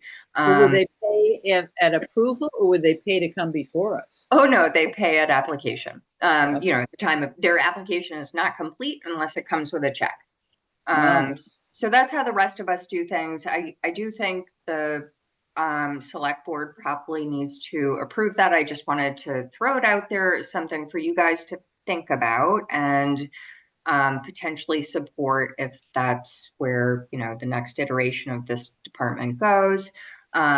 In terms of the next iteration of this department, I am really just helping out on the side, finding it to be much busier than I had anticipated. Who do we have to bribe to get you full-time with us? Right, yes. I'm right next door. So my office is right next door to your department. So I'll always be around. But we have had a couple of rounds of interviews. I think there are some highly qualified candidates, and I hope that the town makes a hiring decision in the very near term. Dan was involved in the interviews, and that was really helpful, as was Jeannie Ingram, the chair of the historical commission. So we'll keep you posted as that process moves along. I wanted to let you know that, well, before Andrea left, I promised her we wouldn't break anything too much. And so I guess I want to just tell you what we've been up to administratively so that you can tell me whether I've broken anything too much. I have approved 5 certificates of non-applicability over the last month. And, I'm kind of just trying to do it based on, well, a read of the statute, the bylaw, but also past practice. And so if I'm just working backwards, one issue today was for 360 Main Street. The homeowner is simply replacing in kind wood components on a screen porch and a screen door. So it's really, it's maintenance. So I issued a certificate, and I don't know that that had been the practice in the past, but I do want to document decisions. So even if it's something that's allowable, if somebody asks for the certificate, I'm going to paper it, file it with the town clerk, get it to the building commissioner, etc. So that happened today. I think the important part of that is that somehow whoever's doing your job reports back to us so we know what happened. So if we see somebody taking a chimney down to replace or something, at least we know it got, Yes, no, I agree with you. So, this is just a transparency effort. Couple weeks ago, by the way, that sounds very reasonable. Very appropriate. Good. 2 Julian Way. So it is a relatively contemporary modern house, probably built in the 1990s, but it is in a district. It's, kind of opposite Resurrection Church. They filed for a certificate of non-applicability. They were doing repairs to their 2 existing brick chimneys. Actually, scaffolding has gone up in the last few weeks. They had already scheduled their contractor. Their contractor recommended that they also install a chimney cap, which hadn't been there previously. So it's new, but under the provisions that if a public safety or building official says it's required, they can do it without coming to this commission. The building commissioner said, yeah, they're getting bats, birds, and water, coming in their chimney. So this is a code issue. So I issued a certificate for that one. Prior to that, the end of last month, there was a repair and replace of existing white cedar shingles in kind at 384 Main Street. Really straightforward. Issued a certificate for that.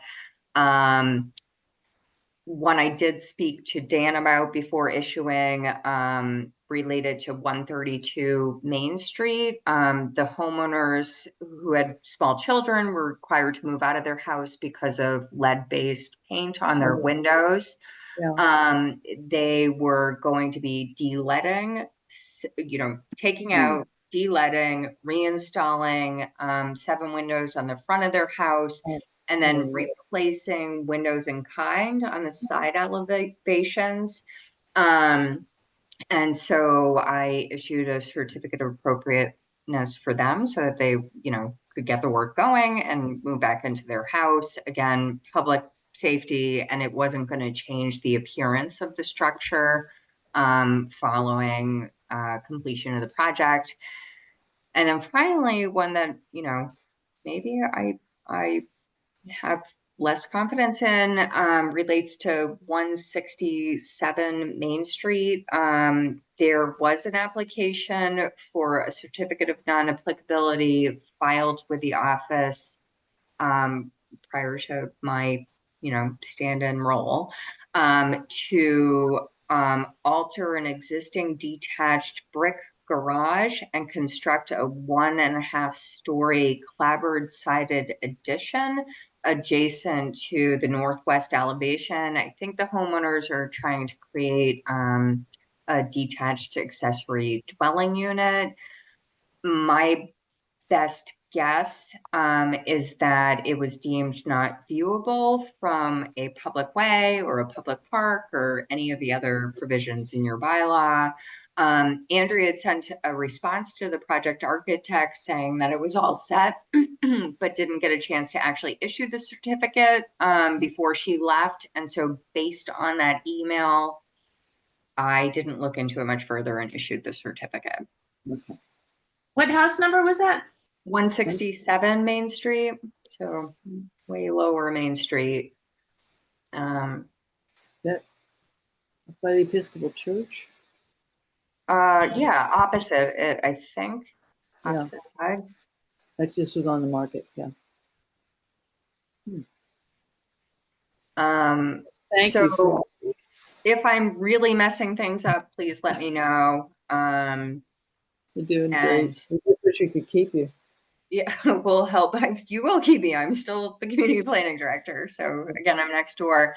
The one other quick item I wanted to mention, Dan and I spoke about just improving communications or information sharing between the Historic Districts Commission and the Historical Commission. Like, we just want you guys to be aware of trends that are happening, you know, one side to the other, because if, you know, the Historical Commission is seeing a lot of demolition delay applications in one particular neighborhood, maybe we need to think about, does this need to be a district? So I wanted to let you know that they had a meeting earlier this week. On Monday evening, they did review 2 demo permits, or building permit applications, at least, to determine whether or not those properties were significant in order to start the demolition process. The first is 39 Jones Street. Off of Levitt Street. It's, you know, a 1932 1.5 story single family home, and the proposal is to basically take off the existing half story, reframe the second floor walls, add another half story, so it would become a 2.5 story house. In essence. And so the only decision that the Historical Commission was making was, is this structure significant? We do have an inventory form on it. There's not a ton of information included in that, but the structure is really consistent with the majority of the other homes in that neighborhood, which are capes or, you know, small bungalows, 1.5 story structures. There's a couple of one-off, you know, 2 story, 2.5 stories, but it's consistent with the majority. And so we've been having conversations while at the planning board level. Dan and I have talked about this a lot. Like, are we losing all of our starter homes? And, you know, these entry level, kind of more modest type of structures, and is something historic only because it's Wilder Hall, like high style, you know, Second Empire type of structure. And that's maybe not the case. It wasn't a unanimous vote, but it was a majority vote to say that that structure was historic, because again, you know, the town took the trouble to create an inventory form for it. So that's where we are now. We did receive the actual demolition permit plans today. So now we're going to be starting the 60-day review. Anybody is welcome to weigh in if you have thoughts on that one. The second is probably a little more straightforward, but more clearly related to a traditionally historic structure. It's 17 Levitt Street. So it's right next to the Tree and Park Barn in Hingham Center. Really nice brown cape, built in 1783. Looks like it's sank at one point, sort of down low. Yes, yes, the foundation is completely buried. And the front facade, it looks like stone, but it's actually carved wood. Isn't that incredible? And it was like, it's a funny little house. Yeah. It's an incredible house, and the people that have lived in it, it's just so cool. Levi, I'm going to forget his last name. Levi Burr was the person who built it. Yeah. Justin Ripley lived in it. Justin Ripley. Really? Yes, I think he was tied to one of your applications tonight. Like, I think he built 36 Spring Street. I've got all your properties are. Well, he's buried right in that graveyard right there. Who's Justin? Yeah, I think so. He was a carpenter builder, and then the whole Ripley family became locally famous. One of the Ripleys actually had like a mansion at 339 Main Street, which I don't know, burned down, fell into disrepair, something like that. And then we built Central Fire Station there. Like, all these connections they're just so interesting. So anyways, what are they going to do to it?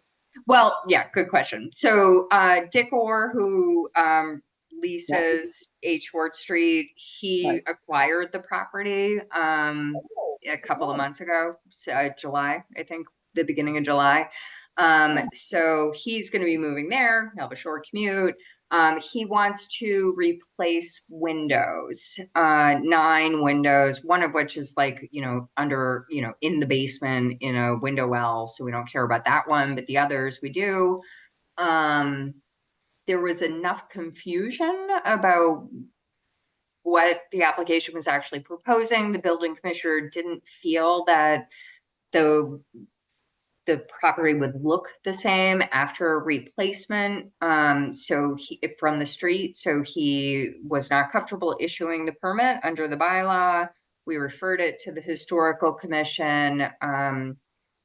It turns out he was replacing at least some very older, I doubt original, obviously, but double hung wood windows, full divided lights. But it is in a historic district.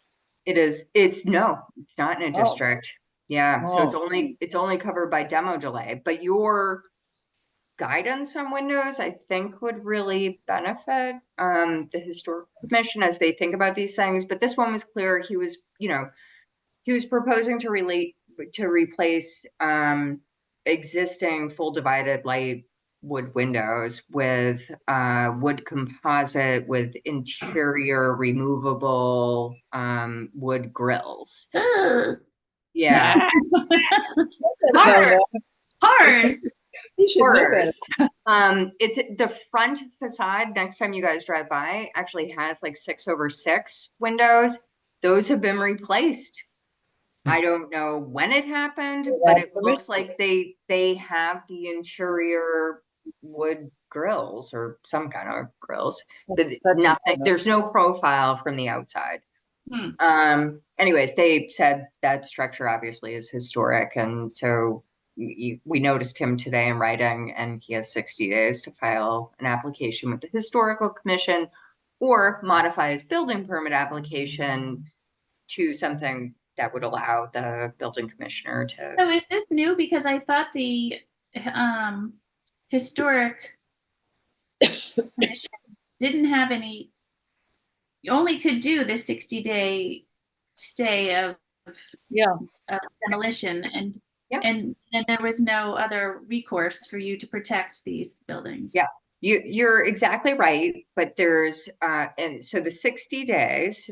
So their timeframes are so different from yours, but a building permit application gets filed for something that qualifies as demolition for a regulated building. So something on the national or state register or the local inventory. And we have hundreds of those properties. So a building permit application gets filed that proposes demolition. The building commissioner then has to refer that to your department within 7 days. Within 30 days after that, then the historical commission has to decide whether or not that structure, that affected building or structure, is in fact historic, which seems silly, like it's already been identified as historic, but okay. That's the process. After that, they notify the building commissioner and the applicant that a demolition plan has to be filed with them with all sorts of other supporting materials. And then once that's filed, the commission has 60 days to review that application plan, whatever we call it. If they decide at the end of that review that it's still historic and the proposed changes are inappropriate, then they can invoke a 6-month delay. After that 6 months is waited out, the original applicant can do what they want. But it's at least an opportunity to have a discussion and a negotiation, right? Like, The do you want your might be also incentivizing? That delay is incentivizing to make the changes that they're hoping to make. Is that the idea? Yep, that's the conversation we're having right now with 17 Levitt Street. Like, okay, well, if you modify your permit in this way, the building commissioner could give you a permit, this week. But if you don't want to modify your permit in that way, then it's going to be drawn out for a number of months. I'm sure it's helpful to have the same director, staff member on both the historic and the historic districts commissions. Absolutely. But I Yeah. wonder if it would be helpful to have kind of a ex officio, board member who, sits in on the other meetings and says, here's one thing that we've done in the past, take it or leave it. Yeah, you guys both have like very different lenses from my, all of 1 week meeting with you. I think the historical commission, what I found from their reviews is that they're much more focused on the architectural significance and the local history of a particular property. You guys are much more focused on the actual nuts and bolts of what architectural features are important on this particular property. And when you put those two things together, you could have a really great discussion. I should add just an odd point. George Washington's Mount Vernon is covered, the whole facade is wood that looks like big stone. Yeah. Same thing. Isn't that incredible? And they put sand in the paint to make it look old. Increase the effect of the stone. It really works. Amazing. Huh. Anyway. Yeah. So that's all I've got for you guys. This has been really fun. I've learned a lot from you. It's been great, and you're so proficient in all the I know, it's so helpful. Yeah. No. I do think it seems like a few people didn't get meeting notes. I think that's in part because you had no idea who I was. No, I got them. I just wasn't home. We got in and sat for the meeting, so I didn't have time to look at them. But we also have to approve some minutes tonight. Has everybody read them? Everybody got them? Nobody's speaking up. Nobody's saying anything. I have to fess up and say I have not read them. I have not either. So should we put that off till next meeting? Yes, because I You okay with that? Yeah. Okay, free session. So we'll put that on the next agenda. Okay. Anybody want to propose we go home? A couple of things. I just want to say, Emily, absolutely fantastic job. Would have no idea that you hadn't been doing this for years. I really appreciated the clickable links in the agenda. Oh my gosh, that was wonderful. That was nice. I have no idea how to do that, so I was impressed. Love the clickable links. Yeah, very, very nice. Has anybody given any thought, or how does it work to update the town's historic inventory? I do a lot of historic tax credit projects. Oh, it's overdue, isn't it? Yeah. And NPS has kind of a, rolling like 50 years, will consider it historic automatically. And then, you can petition if you think it has historic significance for any particular reason. And it's younger than that. But how does the town, are we due for an update of the historic inventory? Overdue, and it's the historic commission that does it, not us. Right, the historical commission, they make those decisions.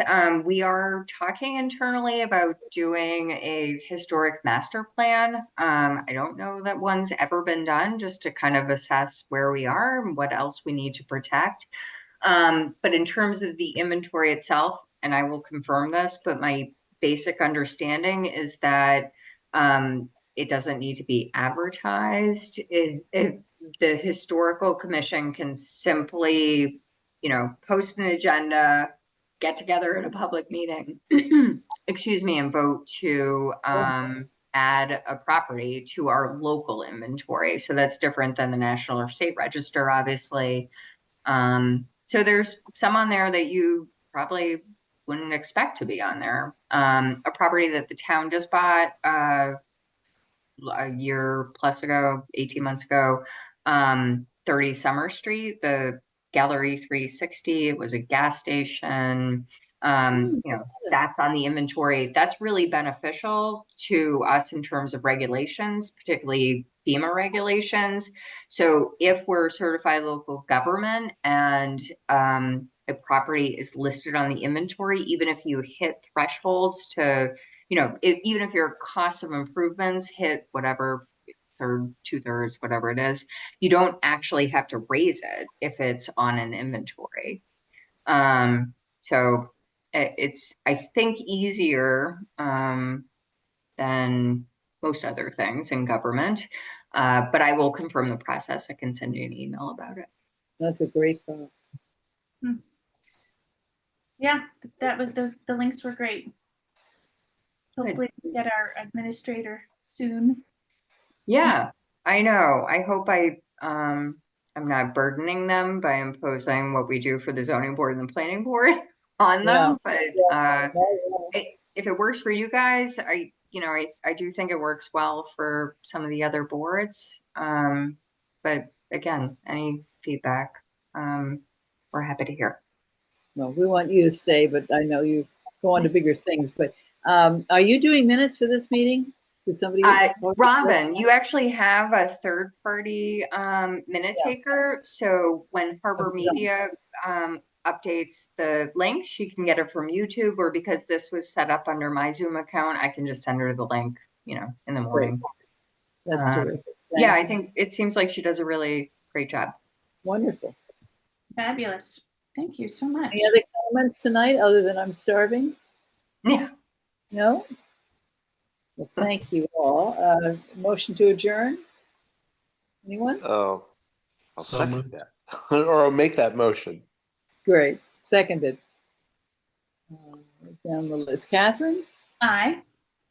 Josh? Aye. Eric? Aye. Justin? Aye. And Carol? Aye. Good night, all. All right. Good evening. Take care.